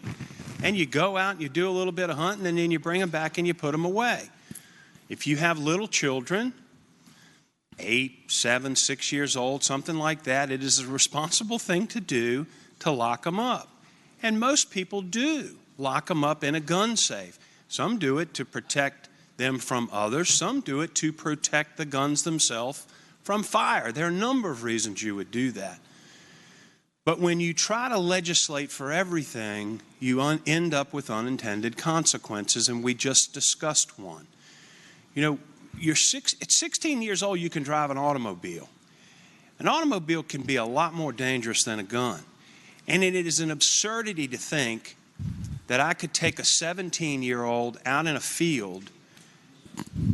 That person could be at the other end of the field unsupervised and legally shoot. But then once we come back into the home, if that shell was in the pocket of the hunting coat, I'm now guilty of a criminal offense. And I've never been guilty of a criminal offense in my life, and I don't want to be now. And so that's what happens. This is a trap for the unwary. You are setting honest, law-abiding citizens up to be convicted of a crime. It's a well-intended bill, but this bill needs a lot more work to accomplish the intention of the bill. Thank you, Madam President. Madam Chair, Madam President. There is another senator in front of you, sir. Thank you. Madam. Chair recognizes Senator Mason, the gentleman from Williamsburg. Thank you, Madam President. Speaking to the bill. The senator has the floor. Madam President, what the gentleman just described, I crossed those two divides. I grew up in a house that has guns that we just discussed. Guns for hunting, guns for skeet shooting, guns for protection. And what the gentleman just described is a best practice in the Mason household, that you lock your guns up. His description of leaving a shell in a coat while a questionable part of it, the gun would be locked up in the gun safe. Madam President, you and all of us that are born and raised around guns, what's the first thing you do when you pick them up? You check the gun to make sure it's not loaded. I've watched my father clean guns, run a bristle through the barrel, put it back together, and then check it immediately. He knows it's not loaded. Madam President, this bill is targeting the divide that I live on now. What the gentleman from King George just described, anybody born and raised in Farmville understands completely. But when I go back to my district today, I have someone who walked from Newport News, went to York County, and legally acquired a gun. I think that's fine. Some people would like to make that more onerous. I think he or she did it just fine. But you know what? That seemed to have been an inexperienced gun owner. And what this bill would provide is a conspicuous notice when that purchase was made that says, if you got a child in your house under 18, you've got to lock this gun up. Maybe it would have helped this purchaser say, wow, I have a developmentally disabled young son at 6 years old that I probably need to take precautions here. Maybe in a conversation with the gun shop owner, they just said, have you ever owned a gun? We've got a range, and for $55, you can come down on Saturday. We'll teach you how to shoot it. We'll teach you how to own it. Maybe they would have come up with that. Maybe the gun store dealer would have noticed that this was an inexperienced gun owner and had a conversation. Do you have any children in your house? Those are all maybes, I understand. But what is guaranteed is the conspicuous notice that would have told that person, if you buy this gun, and I support your right to do so to the nth degree, but if you take it home, putting it on the top shelf of a closet isn't enough. Because the next thing you know, a 6-year-old showed up at Rich Neck Elementary School in the unexplainable circumstance of having a gun in his backpack that then was transferred to his person. He then pulled out and shot his teacher. That's the divide, Madam President. That's what makes it so hard for us to do these things. What the gentleman explained in my hometown, everybody gets. When I go back to Newport News, what I explain of our inability to pass these bills, they don't get. Madam President, this is an opportunity to vote for a bill that you can go back home and say, I have never voted to restrict your opportunity to buy a gun. But does it solve all of our problems? Absolutely not. But we've got to begin layering things on top of each other for the protection. 11,000 kids killed themselves with a gun. Why? I don't know. We don't know. There are a million reasons. But they had one reason. We know why, because they had access. And then another thousands of children wounded other children or themselves, and fortunately didn't kill anybody. Why? We don't know. What do we do know? Because they had access. Small step right here, Madam President, but a step we ought to take. I ask you to support the bill. Chair recognizes Senator Morrissey, the junior senator from Richmond.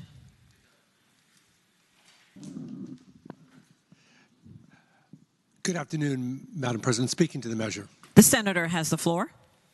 Madam President, I respect and understand the comments that the senator from King George said, and he spoke about those responsible people that are clearly conscientious about how they handle guns and educate their offspring on how to handle guns. But as my seatmate, the senator from Williamsburg, just said, we're trying to capture here those people that may not be so vigilant in protecting others. And what I equate this to, Madam President, is the following. Every year, sadly, we see situations where an individual puts a child in the backseat of a car, and it's not their normal course to take that child to daycare, but they're filling in for a parent who might be sick and they're just not thinking. And they go to work, and you know what happens. They leave the child in the back seat. And I always for a long time, I could not understand how you could possibly punish somebody like that. Just imagine the heartache when they realize at 2 in the afternoon or something clicks, oh my God, there's a child I left my child in the back seat. But it dawned on me by having that legislation that made that a crime, it might just make other people more vigilant and never doing that. And that a child might be saved. Similarly, in this situation, this legislation from the gentle lady from Arlington might make somebody more vigilant. And if you've ever seen a situation like I've had 3 times 30 years ago where a child, as a prosecutor, a playmate picked up a gun and used a .357 Magnum or a 9mm when they're playing cops and robbers, it is the saddest thing you could ever imagine. This is what this bill is trying to prevent. So I hope the body would support SB 1139. Thank you, Madam President. Chair recognizes Senator McPike, the gentleman from Prince William. Thank you, Madam President. Speaking to the bill. The senator has the floor. Thank you, Madam President. Speaking in favor of the bill, and briefly, but it's important. I'm probably one of the few people that have probably had to treat gunshot victims in the field in their teens. And bullets don't forgive. You can't take them back. When they're out, they're gone. There's no sorries. It's only the screaming. There's only the damage that's left behind. And this is a reasonable preventative measure to prevent those screams. It's to say, wait a second. Take responsibility for the appropriate gun ownership. Take the safety, and it's serious because you got friends coming over to those houses. It's time. It's too much. It happens too often in too many communities across our Commonwealth, and it's time to change our laws. Thank you, Madam President. Chair recognizes Senator Marsden, the gentleman from Western Fairfax County. Thank you, Madam President. Speak to the bill. The senator has the floor. As many of you know, I spent 30-plus years in the juvenile justice system and dealt with, many, many cases of unsecured guns, unlocked guns in homes that children got into and committed any number of unfortunate either accidents or criminal acts, and had so many conversations with parents who had that shocked look on their face. But, sir, he never touched that gun before. And I knew that. But he's 15 now. He's not 10. And in this case, a 6-year-old got into it. But he wasn't emotionally disturbed when he was 10. He wasn't using drugs. He didn't run with a group of people who were not inclined to behave in ways that were consistent with public safety. These are painful conversations. I had a 9-year-old boy. The second time he got caught with his stepdad's AK-47 on a Metro bus, we had to detain him, a 9-year-old. And when I spoke to his father, I said, "Sir, could you please lock the gun up?" He said, "I'll leave my blank gun on the blank coffee table if I blank feel like it. If he takes it and uses it, it's his blank fault." That's what we're trying to prevent here. You can't believe the situations that occur with guns in what has largely been a very safe county like Fairfax County. It's heartbreaking when these things go unattended to by the adults who these young people count on to secure their safety. Thank you, Madam President. Chair recognizes Senator Obenshain, the gentleman from Rockingham County. Madam President, I rise to speak to the bill. The senator has the floor. Madam President, members of the Senate, I hadn't intended to speak to the bill. However, some of the comments compel me to rise and address this. First of all, I would point out that the conduct that has been described it's already criminal. It's already criminal. Reckless endangerment. We have criminalized parental negligence, family negligence, anybody's negligence in leaving a firearm lying around in a manner in which somebody can pick it up and bring about great harm. You know, I've sat in the Courts of Justice Committee or the Judiciary Committee for 3 weeks now and have listened carefully. You may not believe that I've listened, but I've listened. And I have heard my friends on the other side of the aisle argue repeatedly that increasing the penalty for criminal conduct does not add to deterrence. How many times have I heard that? You know, we talked about fentanyl. You know how many children are dying across Virginia because of fentanyl poisoning? A heck of a lot more than are dying at the hands of firearms. You know, right now, we have a law that criminalizes an accommodation drug user who gives another user fentanyl who dies from it. They're guilty of a homicide. But if it is a dealer who deals it, they're not guilty of a homicide. We looked at criminalizing that, raising the penalty, calling that a homicide. But we sat in the Judiciary Committee and we were told, no, no, no, no. We can't increase the penalties on these people. It's just wrong. It doesn't add deterrence. We had the same debate on gangs. We had the same debate on believe it or not, we had the same debate on Monday on the issue of the use of a firearm in the commission of a crime, in which the senator from James City County sought to increase the penalty for somebody who uses a firearm in the commission of a crime. And we were told, no, no, no, no. You can't do that. It doesn't add to the deterrent factor. We can't pile on to these people. But wait a second. When Michael Bloomberg, or it becomes an agenda item, all of a sudden it becomes super fashionable to pile on and to somehow decide that in this instance, we do care about the deterrent factor that this is going to add. We're going to add a new crime to something that is already criminal. Already criminal. I would respectfully submit that maybe we ought to go back and look at the kids who are dying across Virginia from fentanyl poisoning. Look at the victims of gang violence. Look at the victims of firearms in felonies. Maybe we ought to take another look at whether, in broad strokes, that adding to the penalty actually does add deterrent effect. So I would respectfully submit that, it'd be nice if we could have a little bit of consistency on these issues. I think that this legislation, for the reasons that the senator from King George pointed out, it isn't just locking up guns, it's locking up that shotgun shell as well. And I would respectfully submit that this is an improvident idea, and I would ask that we go back and take a look at the rhetoric and its application to other legislation.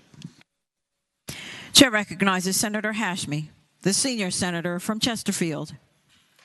Thank you, Madam President. I rise to speak to the bill. The senator may continue. Thank you, Madam President. I had not intended to speak to this bill, but I'm compelled by personal experience. This bill hits home to me in a very, very personal way. When I was 5 years old, one of my best friends, who was just 7 years old herself, was shot and killed by accident by her 7-year-old cousin.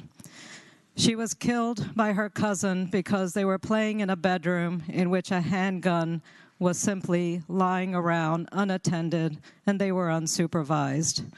For me, this bill is not about firearms or restricting firearms.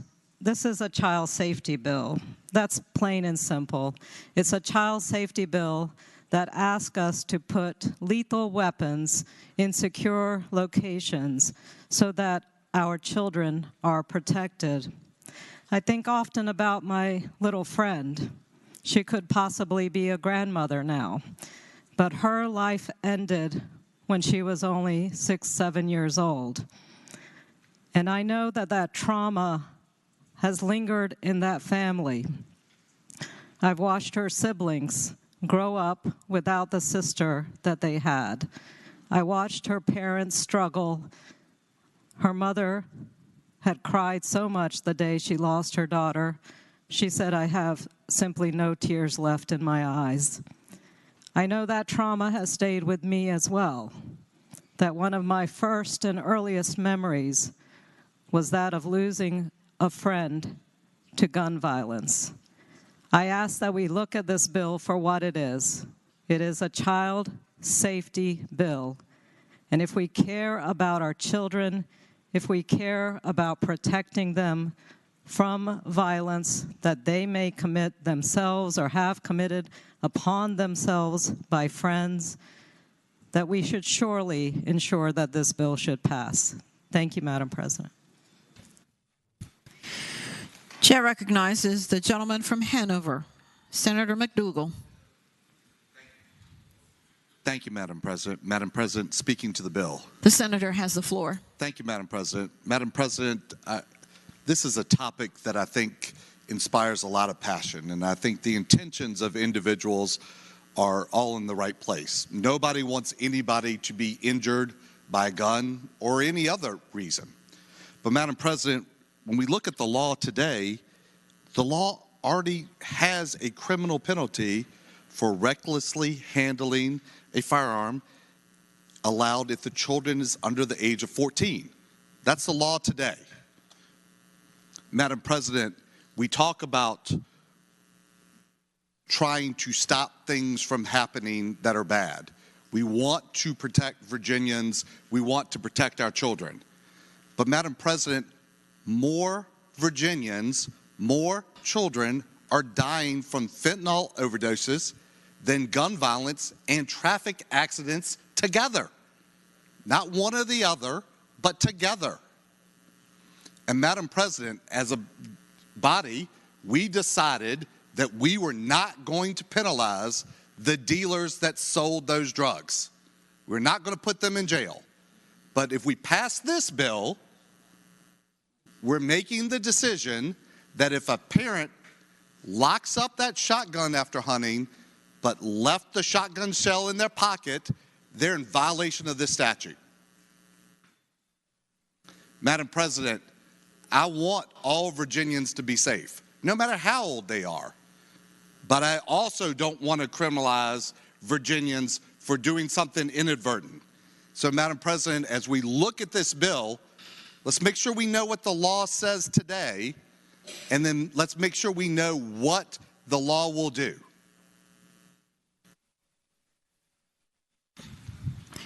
Chair recognizes Senator Somerville, the gentleman from Eastern Fairfax County. Thank you, Madam President. Speaking to the bill. The senator has the floor. You know, I'm listening to this debate, just kind of wondering what country some people here live in. You go look at the polling on these issues. 78% support red flag laws. I think we could only get a little bit of help from the other side the other day on the bill. Universal background checks, 85%. Yet I think we passed that on nearly a party line vote 2 years ago. 60% of Americans, probably higher than that, in Virginia support magazine limits.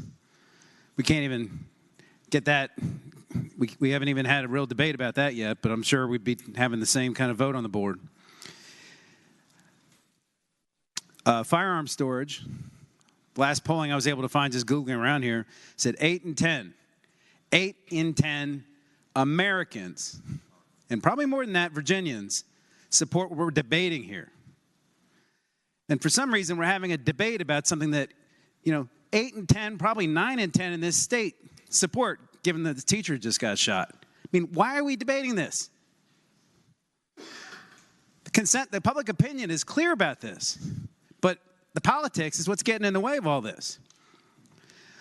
I would just also note that talking about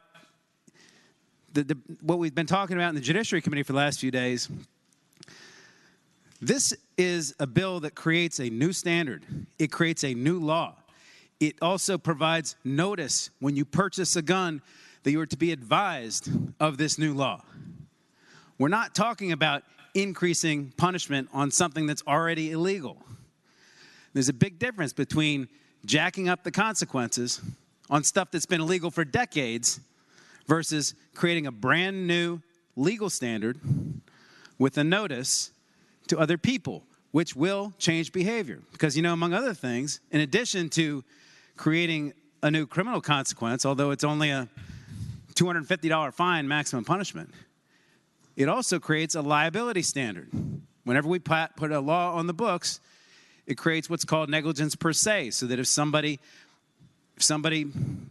violates that rule and somebody is harmed, there's negligence per se, and it's a lot easier to prove your case in civil court. So you don't have to prove it to a reckless standard. So these new rules, coupled with the notice, are going to change behavior, and they're very different from increasing punishment, which is what we've been talking about, and all these other things, which study after study after study has shown increasing punishment, increasing the consequences on stuff that's already illegal has no effect. What matters is the certainty of getting caught and the certainty of getting convicted. That's what makes a difference in deterring crime, not increased penalties. But I really wish we could just get past the politics on this and just go out and talk to a few people, and you'll find people be shocked we're in here having a 45-minute debate on something 80% of Americans agree on.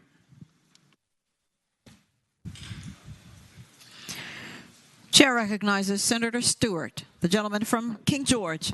Thank you, Madam President. If no one else wishes to speak. The senator has the floor. Thank you, Madam President. I had to speak again because I was struck by the comments my friend from Eastern Fairfax made. I think it's Eastern Fairfax. And he gets to the heart of the point. But here's the heart of the point for me. I don't care about the politics of it. I agree that people believe in safe gun storage, as do I. And I store my guns, and I got a lot of them, safely. And I kept them away from my children when they were growing up and they were little, because that's a responsible thing to do. But now we're enacting a statute that says if you don't lock it up, it's a Class 4 misdemeanor. We've already got a law on the books that says if you leave a gun and someone under 14 gets it, it's a Class 1 misdemeanor. Yes, sir. And the whole point is we were sent here to do a job, and we're supposed to do the job correctly. And I pointed this out in the committee. When I was at Parris Island, South Carolina, when I joined the Marine Corps many years ago, there were a bunch of them in there that had signed waivers, and they were there at 17 years old. And I assume you can still do that today. I don't know for sure. So we're going to let them use the most sophisticated weaponry in the country, perhaps the world. But yet, if they come in the house and they're exposed to a shotgun shell that I have forgotten and left in my hunting coat and hung up on the hook, that now makes me a criminal. And I've worked hard all my life to make sure I obey the laws and do what I'm supposed to. The point of it is, you didn't think the bill through. The bill needs work. We don't want to inadvertently catch up honest people in society who are trying to do the right thing, and somehow now we're going to criminalize them. It's not right. We need to fix it. And the bill, this is my issue. Not that I oppose safe gun storage. I don't think anybody in here does. Nobody wants a 6-year-old to bring guns to school. I brought a bill to get school protection officers into the schools, to try to keep these children safe, to give them heightened training on active shooter training, crisis management, all these things to protect the elementary schools. And in the Judiciary Committee, and had 20 people walk up to the podium and say, we don't want cops in schools, and the bill failed. So we all want to try to help these children, but I suggest we got to work together a little better to do it. This doesn't do it. This isn't going to accomplish what you're after because it's already illegal to do what you're seeking to do. Chair recognizes Senator Boysko. Thank you, Madam President. Speaking to the bill. The senator has the floor. We've had a robust conversation about this, and I just will point out for the record that I'm from the Deep South. I grew up around guns. I was shooting BB guns when I was about 11 or 12 as well, so I'm certainly familiar with firearms. But what I'm also familiar with, and somebody said that there were other top reasons that children are killed these days. I did a search because my data says that children under 17 and under are the highest number of kids die because of gun death. I did a search to make sure that I was accurate with the most update, and it is true. The Center for Disease Control Prevention, the CDC, says that firearm-related injuries are the #1 cause of death among children 17 and younger, which is why we made it under 18. From the years 2011 to 2020, because that's the data that I have in front of me, gun deaths increased in this age group by 129%. 40% of those deaths were from suicide. And each week in Virginia, on average, six kids under the age of 18 die from gun-related injuries. I have a list of the stories of how several of these kids died just in 2021, and I'm just going to read a couple of them. On November 30th, 2021, a 3-year-old boy died from a self-inflicted wound after he was shot in the head in Allegheny County. When the deputies arrived at his home, the warrant states that they found a pistol. The child's grandfather told deputies the firearm was his and supposed to have been hidden under some clothes. There were 3 adults in the house, and several other children. And during that investigation, they found also a revolver and multiple rounds of ammunition.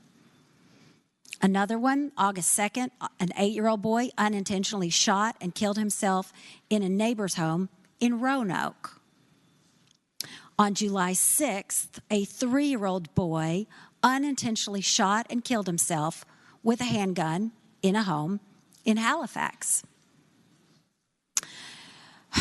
November 15th, a 3-year-old boy unintentionally shot himself and killed himself with an unsecured loaded handgun in his home in Berryville. And then, I mean, these are hard to read, right? I have about a dozen of these. I'm not going to read all the way through them. Children are dying. We can do something about it. This is a simple bill that says when you're in your home, you lock up your guns and your ammunition. I changed the bill from the original form, which was originally a Class 1 misdemeanor, which would have put someone in jail for up to a year, and I lowered it because I listened to my colleague from King George, but he's not listening to me, obviously. I'm talking to you. The gentlelady. I'm sorry. That's out of, Madam Is Chair. out of order. Madam President, I'm out of order. Thank you. What I was saying, Madam President, is that I changed the bill because I was listening to my colleagues on the other side of the aisle to try to make it more palatable for them.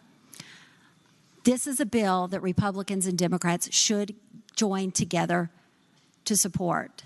There is data that shows that safe gun storage saves lives. All of us know when we were children, we got into things that we weren't supposed to get into. We figured out where moms hid the Christmas presents. We knew where the liquor cabinet was. We knew where the car keys was.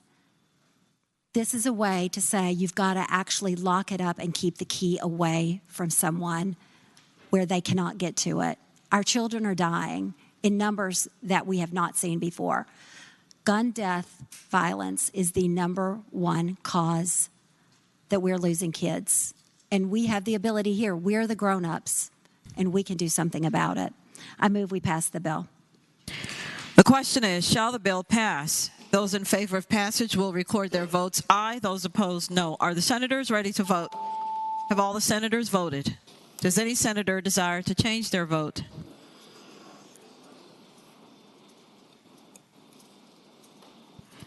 The clerk will close the roll. Ayes 22, noes 16. Ayes 22, no 16. The bill passes.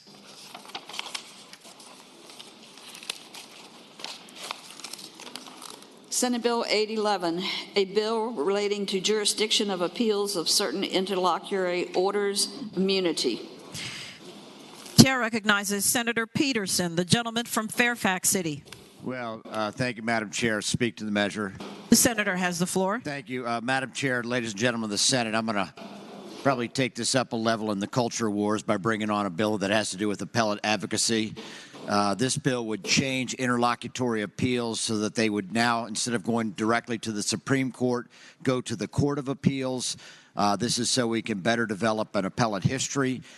This was part of the bill I had last year in which this got put in by mistake, interlocutory appeals, and my colleague objected, and as usual, we ignored him. But in actuality, this time he was Senator, the Senate, please, come to order. Thank you. Thank you. So I'll get to the point. An interlocutory appeal, which is an appeal you take while the litigation is pending because you have an issue which deals with that may be dispositive, would now go directly to the Court of Appeals, not the Supreme Court. And I would ask that you pass the bill. Thank you. The question is, shall the bill pass? Those in favor of passage will record their votes aye. Those opposed, no. Are the senators ready to vote? Have all the senators voted? Does any senator desire to change their vote?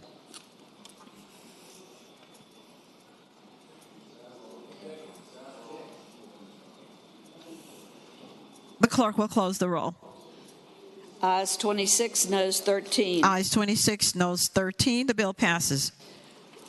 Senate Bill 843, a bill relating to retired circuit court and district court judges, recall, evaluation, qualification by Senate Committee on the Judiciary and House Committee for Courts of Justice. Senator Peterson. Thank you, Madam President. Madam President. Chair recognizes Senator Stanley, the gentleman from Franklin County. My friend from the great city of Fairfax would just mind if we could pass this bill by for the day. I would appreciate it. I just want to talk to him about it real quick. Without objection, Senate Bill 843 goes by for the day.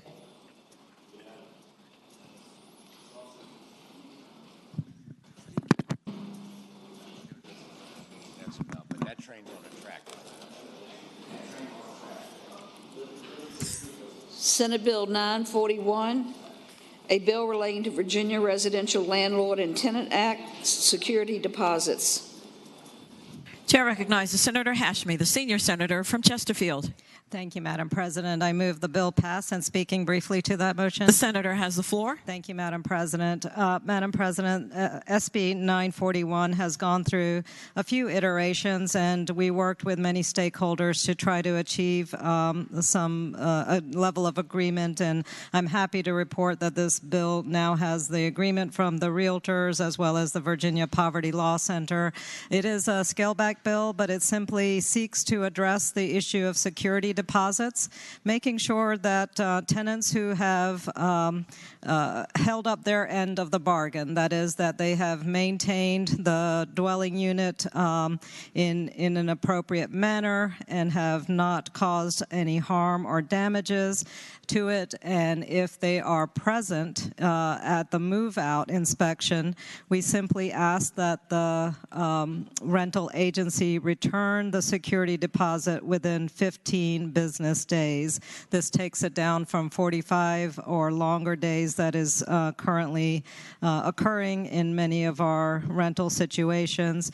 Returning the security deposit is so essential for so many of our families as they seek to move into other rental units or have other necessary moving expenses. This helps the tenants to gain the money back that is rightfully their own. So the change is that within 15 business days, a tenant in good standing and who is present at the move out will be compensated appropriately with their security deposit. And with that, I renew my motion that we pass the bill. The question is, shall the bill pass? Those in favor of passage will record their votes aye. Those opposed, no. Are the senators ready to vote? Have all the senators voted? Does any senator desire to change their vote? The clerk will close the roll. Ayes 22, noes 17. Ayes 22, no 17. The bill passes. Senate Bill 988, a bill relating to Virginia Consumer Protection Act, exclusions, residential home sales between private parties, contractors. Chair recognizes Senator Peake, the gentleman from Lynchburg. Thank you, Madam President. Speaking to the bill. The senator has the floor. Thank you. This is a very simple bill. It adds private home sales between individuals. So if a couple sells their house to another couple, it's excluded from the Virginia Consumer Protection Act, which was never meant to include single transactions to begin with. I ask that it pass. The question is, shall the bill pass? Those in favor of passage will record their votes aye. Those opposed, no. Are the senators ready to vote? Have all the senators voted? Does any senator desire to change their vote?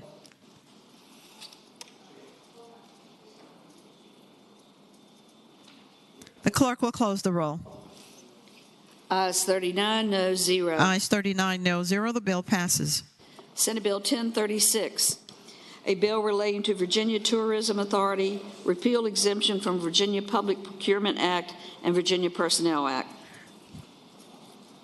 Chair calls on Senator McPike, the gentleman from Prince William. Thank you, Madam President. I move the bill pass and speaking to the motion. The senator has the floor. Thank you, Madam President. So the bill before us removes the Virginia Tourism Authority from the exemption they have for under the Virginia Public Procurement Act. As you imagine this year, there's some questions about it. The Inspector General took a look at it and gave the all clear. Well, ask yourself why. There you go.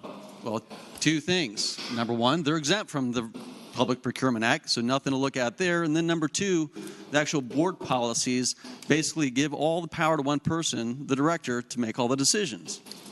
So really, once you put A to B, there's nothing to look at. But when the FOIA information comes out and you look at, there's 125 no-bid contracts worth almost $12 million, that gives me pause. And it's our fiduciary responsibility when we see that to pump the brakes and strip authority back and have folks do a reset and follow the rules which have a very deliberate process under the Virginia Public Procurement Act to do their business. There are multiple ways that organizations like this can set up multiple media firms on multiple award schedule contracts. There's multiple ways to do it under the Virginia Public Procurement Act and to do it well. But it's time to add a little bit more transparency and pump the brakes on this type of spending and no-bid contracts, Madam President, and move the bill pass. The question is, shall the bill pass? Those in favor of passage will record their votes aye. Those opposed, no. Are the senators ready to vote? Have all the senators voted? Does any senator desire to change their vote? The clerk will close the roll. Ayes 29, noes 10. Ayes 29, noes 10. The bill passes. Senate Bill 1102, a bill to require the Department of Education to convene a work group to evaluate options for implementing hazing prevention training programs in middle and high schools. Report. Chair recognizes Senator Boysko, the gentlelady from northwestern Fairfax County. Thank you, Madam President. I move the bill be passed. And speaking to the bill. The senator has the floor. Thank you. Last year, colleagues, we passed Adams Law, which was a bill to ban hazing and to provide education in the colleges and universities. The Oaks family has been working to bring that to our middle school and high school level. Originally, the bill would have set the parameters exactly for what would be taught in this classroom, but after careful consideration and discussion with the VODE and the stakeholders, we've moved it into a study so that they will work together to create a work group so that the process will best fit our school system. And I move the bill pass. The question is, shall the bill pass? Those in favor of passage will record their votes aye. Those opposed, no. Are the senators ready to vote? Have all the senators voted? Does any senator desire to change their vote?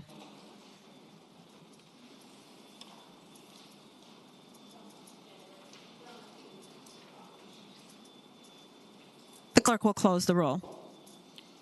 Ayes 29, noes 10. Ayes 29, noes 10. The bill passes. Senate Bill 1227, a bill relating to Department of Professional and Occupational Regulation, effect of criminal convictions on licensure data to be included in biennial report. Chair recognizes Senator Morrissey, the junior senator from Richmond. Thank you, Madam President. Madam President, at the request of a member, may we pass this bill by for the day? Without objection, Senate Bill 1227 is by for the day. Senate Bill 1263, a bill relating to Uniform Statewide Building Code, stop work orders, appeals of State Building Code, Technical Review Board decisions, recovery of cost. Chair recognizes Senator Hackworth, the gentleman from Tazewell. Thank you, Madam President. Move the bill pass and speak to the bill. The senator has the floor. Thank you, Madam President. Senate Bill 1263 is a bill that allows an individual builder or developer the ability to recover court costs from the locality that issued the stop work order in the event that the court rules in their favor that the work order was necessary. With that, Madam President, I ask that the bill pass. The question is, shall the bill pass? Those in favor of passage will record their votes aye. Those opposed, no. Are the senators ready to vote? Have all the senators voted? Does any senator desire to change their vote? The clerk will close the roll. Ayes 38, noes 1. Ayes 38, noes 1. The bill passes. Senate Bill 1351, a bill relating to the Virginia Freedom of Information Act, electronic meetings, local and regional public bodies. Chair recognizes Senator Marsden, the senator from Western Fairfax County. Thank you, Madam Chair. I move that the bill pass. And speaking to the bill. The senator has the floor. Thank you, Madam President. Senate Bill 1351 allows a local or regional public body, think advisory boards like the ARC, the Aging Network, the Campbell County Litter and Environment Commission, to increase the percentage of allowable virtual meetings from 25% to 50% of the meetings. And we know how difficult it is to get people to serve on some of these boards, how difficult it is for people to come in person and witness them. We think that this minor change in the law, it certainly doesn't apply to elected bodies and things where votes are taken. This is, all about public participation to make these organizations more effective, and that's what it does, and I would renew my motion to pass the bill. The question is, shall the bill pass? Those in favor of passage will record their votes aye. Those opposed, no. Are the senators ready to vote? Have all the senators voted? Does any senator desire to change their vote? The clerk will close the roll. Ayes 25, noes 14.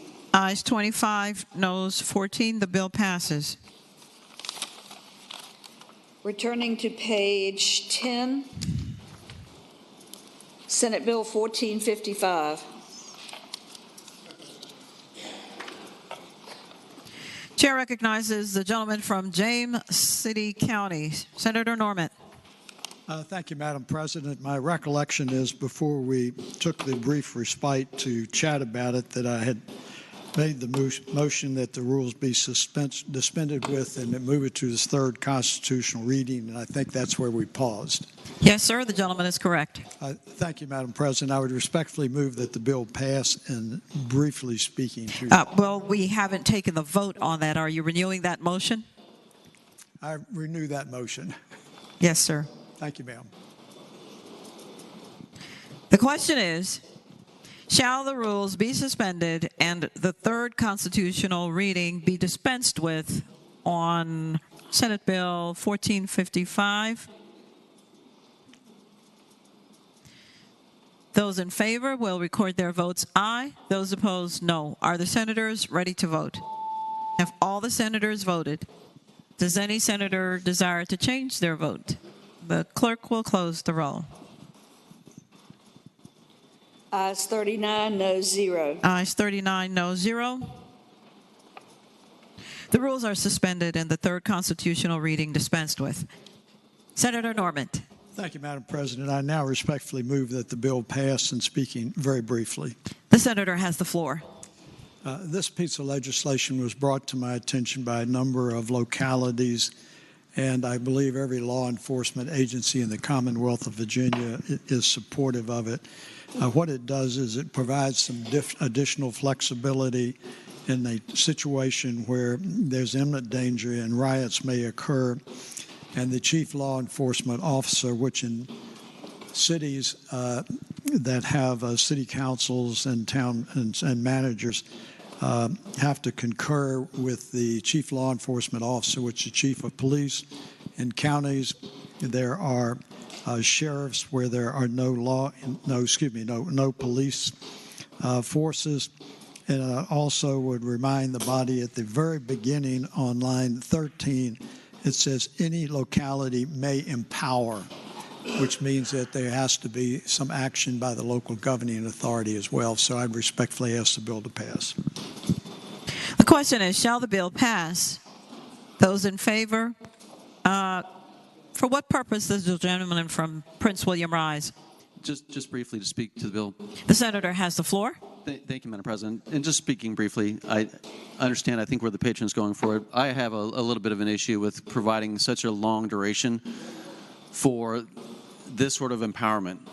And whether you have a sheriff that's politically driven or not, it might be go back and forth, but that's a lot of police power that you're handing over.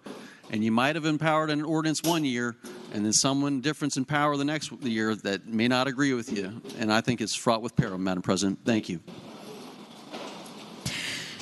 The question is, shall the bill pass? Those in favor of passage will record their votes aye. Those opposed, no. Are the senators ready to vote? Have all the senators voted? Does any senator desire to change their vote?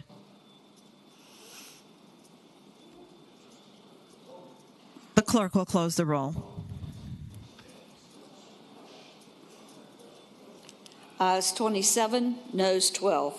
Ayes 27, noes 12. The bill passes. Returning to page 11, Senate Bill 788. Chair recognizes Senator Favola, the gentlelady from Arlington. Thank you, Madam President. Madam President, I ask that the bill pass once again, but I would like to add additional information to those who might be still considering how they should vote. The senator has the floor. Thank you, Madam President. Earlier in our conversation, a question was asked to me from the senator from Henrico, and this had to do with the board of the Cannabis Control Authority. There are 5 members on the board. Those members are appointed by the governor. But there is a Public Health Advisory Council to the board. And on the Public Health Advisory Council, there are a number of people, and one does represent the Virginia Pharmacists Association. The 21 members on the council, some are appointed by the Senate Rules Committee, some are appointed by the Speaker, and some are appointed by the governor. So there's quite a opportunity for input from many of the lawmakers. I think what's really worth noting is the CCA cannot issue any regulation related to health or the medical cannabis area without the sign-off of the Public Health Advisory Committee, which, as I mentioned just previously, does have representation from the pharmaceutical community. And it's also worth noting that there will be an opening on the actual Cannabis Control Board in June, and there is certainly a lot of interest from many stakeholders in having a pharmacist, a physician, or a researcher in that position. So if any of you are concerned that the Cannabis Control Authority won't have the research power or knowledge related to the pharmaceutical industry to responsibly issue regulations, I hope I could put your reservations at ease. I think we do have enough safeguards, and I strongly ask that we pass this bill. Thank you. Chair recognizes Senator Donovan, the gentlelady from Enrico.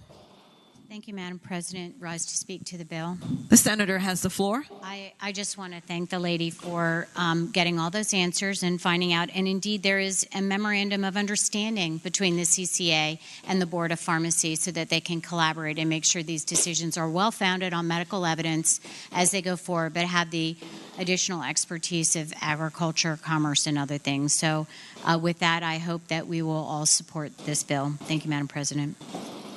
The question is, shall the bill pass? Those in favor of passage will record their votes aye. Those opposed, no. Are the senators ready to vote? Have all the senators voted? Does any senator desire to change their vote? The clerk will close the roll. Ayes 31, noes 8. Ayes 31, noes 8. The bill passes.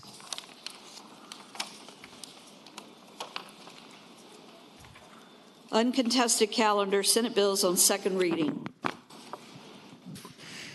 Chair recognizes the senior senator from Fairfax County, Senator Saslaw.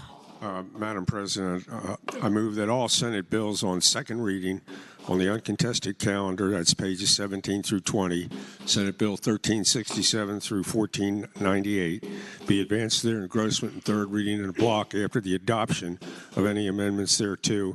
Any senator desiring to remove a bill from the block, please do so after the clerk has read the number of the bill.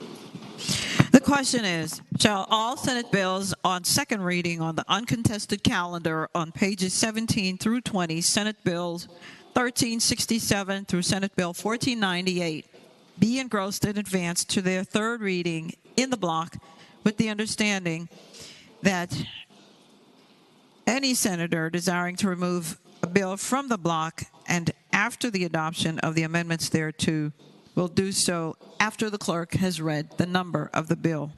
All in favor of the motion will say aye. Those opposed, no. The ayes have it. The motion is agreed to. The clerk will read the number of the bills. Senate Bill 1367, reported from the Committee on the Judiciary, and there's a floor substitute. Chair calls on Senator Somerville, gentleman from Eastern Fairfax County. Madam President, the request of the patron, can that bill go by for the day? Without objection, the bill is out of the block and by for the day. Senate Bill 848, reported from the Committee on Rules. Senate Bill 981, reported from the Committee on Transportation with amendment.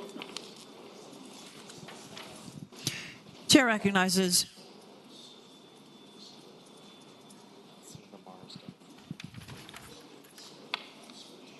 Senator Marsden, the gentleman from Western Fairfax. Thank you, Madam President. I move that the committee amendments be agreed to.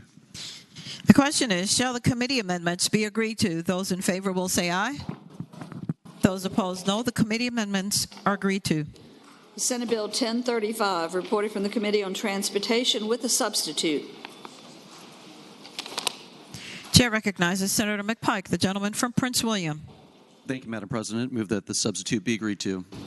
The question is, shall the substitute be agreed to? Those in favor will say aye. Those opposed, no. The substitute is agreed to. Senate Bill 1127, reported from the Committee on Rehabilitation and Social Services with a substitute. Chair recognizes Senator Morrissey, the junior senator from Richmond. Thank you, Madam President. May the substitute be agreed to. The question is, shall the substitute be agreed to? Those in favor will say aye. Those opposed, no. The substitute is agreed to. Senate Bill 1262, reported from the Committee on Rules. Senate Bill 1381, reported from the Committee on Rules. Senate Bill 1412, reported from the Committee on Rules with a substitute. Chair recognizes Senator Normand, the gentleman from James City County. Thank you, Madam President, I respectfully move that the substitute be agreed to. The question is, shall the substitute be agreed to? Those in favor will say aye. Those opposed, no. The substitute is agreed to. Senate Bill 1498, reported from the Committee on Rules. The question is, shall the Senate bills be engrossed and advanced to their third reading? That is, all bills except for Senate Bill 1367 on page 17. All in favor of the motion will say aye. Those opposed, no. The ayes have it. The bills are engrossed and advanced to their third reading.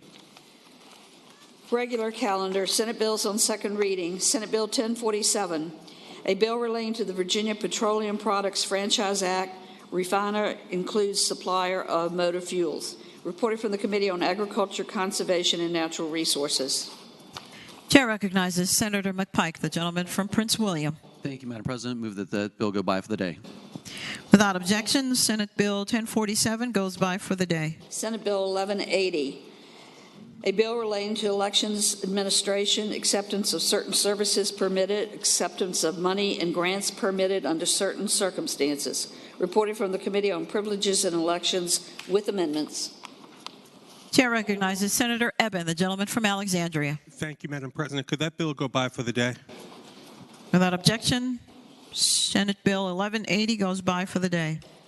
Senate Bill 861, a bill relating to traffic control device violation monitoring systems. Reported from the Committee on Transportation with a substitute. Chair recognizes Senator Locke, the gentlelady from Hampton. Thank you, Madam President. I move that the substitute be agreed to. The question is, shall the substitute be agreed to? Those in favor will say aye. Those opposed, no. The substitute is agreed to. Senator Locke. Thank you, Madam President. I move that the Senate Bill 861 be engrossed and advanced to its third reading. The question is, shall the bill now be engrossed and advanced to its third reading? Those in favor will say aye. Those opposed, no. The bill is engrossed and advanced to its third reading. Senate Bill 901, a bill relating to firearm in unattended motor vehicle civil penalty. Reported from the Committee on Transportation with amendments. Chair recognizes Senator Marsden, the gentleman from Western Fairfax County. Thank you, Madam President. I move that the committee amendments be agreed to. The question is, shall the committee amendments be agreed to? Those in favor will say aye. Aye. Those opposed, no. The committee amendments are agreed to. Senator Marsden. Thank you, Madam President. I move that the bill now be engrossed and advanced to its third reading. Question is, shall the bill now be engrossed and advanced to its third reading? Those in favor will say aye. Aye. Those opposed, no. The bill is engrossed and advanced to its third reading. Senate Bill 983, a bill relating to alcoholic beverage control, winery and farm winery licenses, requirements, and privileges. Reported from the Committee on Rehabilitation and Social Services with a substitute. Chair recognizes Senator Mason, the gentleman from Williamsburg. Madam President, I move we adopt the substitute. The question is, shall the substitute be agreed to? Those in favor will say aye. Those opposed, no. The substitute is agreed to. Senator Mason. Thank you, Madam President. I move we engross and advance the bill to its third reading. The question is, shall the bill now be engrossed and advanced to its third reading? Those in favor will say aye. Those opposed, no. The bill is engrossed and advanced to its third reading. Senate Bill 995, a bill relating to use of handheld personal communication devices in certain motor vehicles. Reported from the Committee on Transportation. Chair recognizes Senator Marsden, the gentleman from Western Fairfax County. Thank you, Madam President. I move that the bill be engrossed and passed to its third reading. The question is, shall the bill be engrossed and advanced to its third reading? Those in favor will say aye. Those opposed, no. The bill is engrossed and advanced to its third reading. Senate Bill 1293, a bill relating to bicycles, exemptions to certain traffic control devices, local ordinances. Reported from the Committee on Transportation with amendments. Chair recognizes Senator Dees, the gentleman from Charlottesville. Thank you. Madam President, I move that the committee amendments be agreed to, please. The question is, shall the committee amendments be agreed to? Those in favor will say aye. Those opposed, no. The amendments are agreed to. Senator Dees. Madam President, I move that the bill be engrossed and advanced to its third constitutional reading. The question Question is, shall the bill now be engrossed and advanced to its third reading? Those in favor will say aye. Aye. Those opposed, no. The bill is engrossed and advanced to its third reading. Uncontested calendar, Senate bills on first reading. Chair recognizes Senator Saslaw, the gentleman senior senator from Fairfax County. Madam President, I move that all Senate bills on first reading on the uncontested and regular calendar, that's pages 23 through 27, SB 738 through SB 1537, that the rules be suspended and the first constitutional reading of the titles be dispensed with. The question is, shall the rules be suspended and the first constitutional reading of the titles of Senate bills on the uncontested and regular calendars, pages 23 through 27, Senate bills 838 through Senate bills 1537 be dispensed with? All in favor of the motion will record their votes aye. Those opposed, no. Are the senators ready to vote? Have all the senators voted? Does any senator desire to change their vote? The clerk will. Does any senator, Senator Barker? The clerk will close the roll. Ayes 39, no 0. Ayes 39, no 0. The reading is dispensed with. The rules are suspended. The reading of the titles is dispensed with.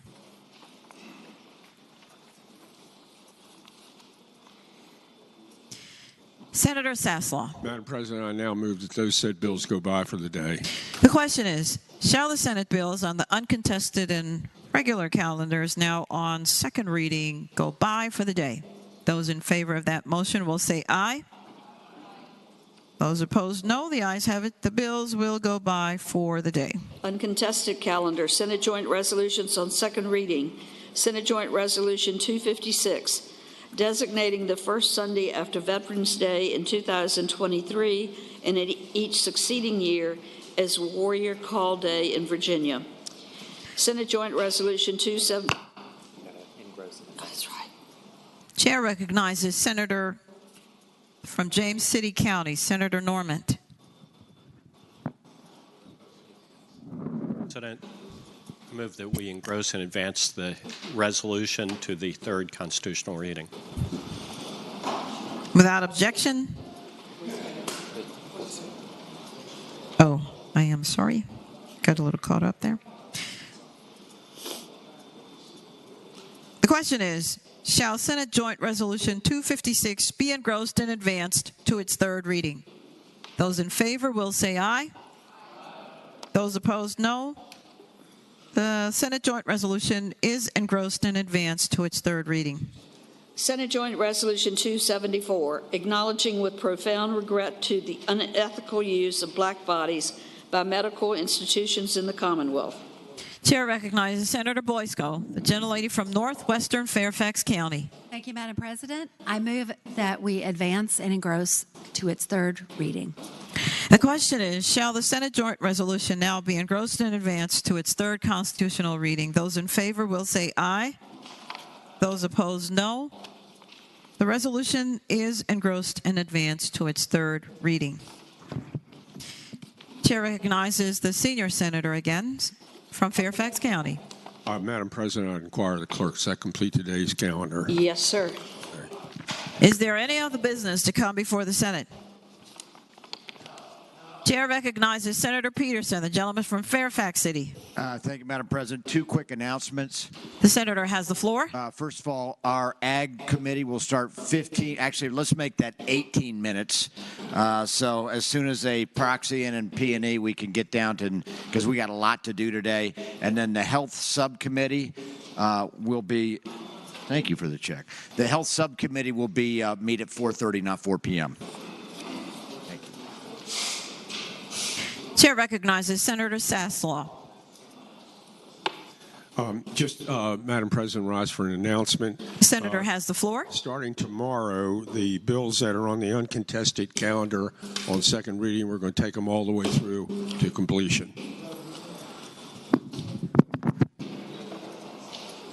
The clerk will report any announcements on the desk. Today, Tuesday, January 31st, The Committee on Privileges and Elections will meet 15 minutes after adjournment, Senate Room 3 in the Capitol. The Committee on Agriculture, Conservation, and Natural Resources will meet 18 minutes after adjournment in Senate Room A, Pocahontas.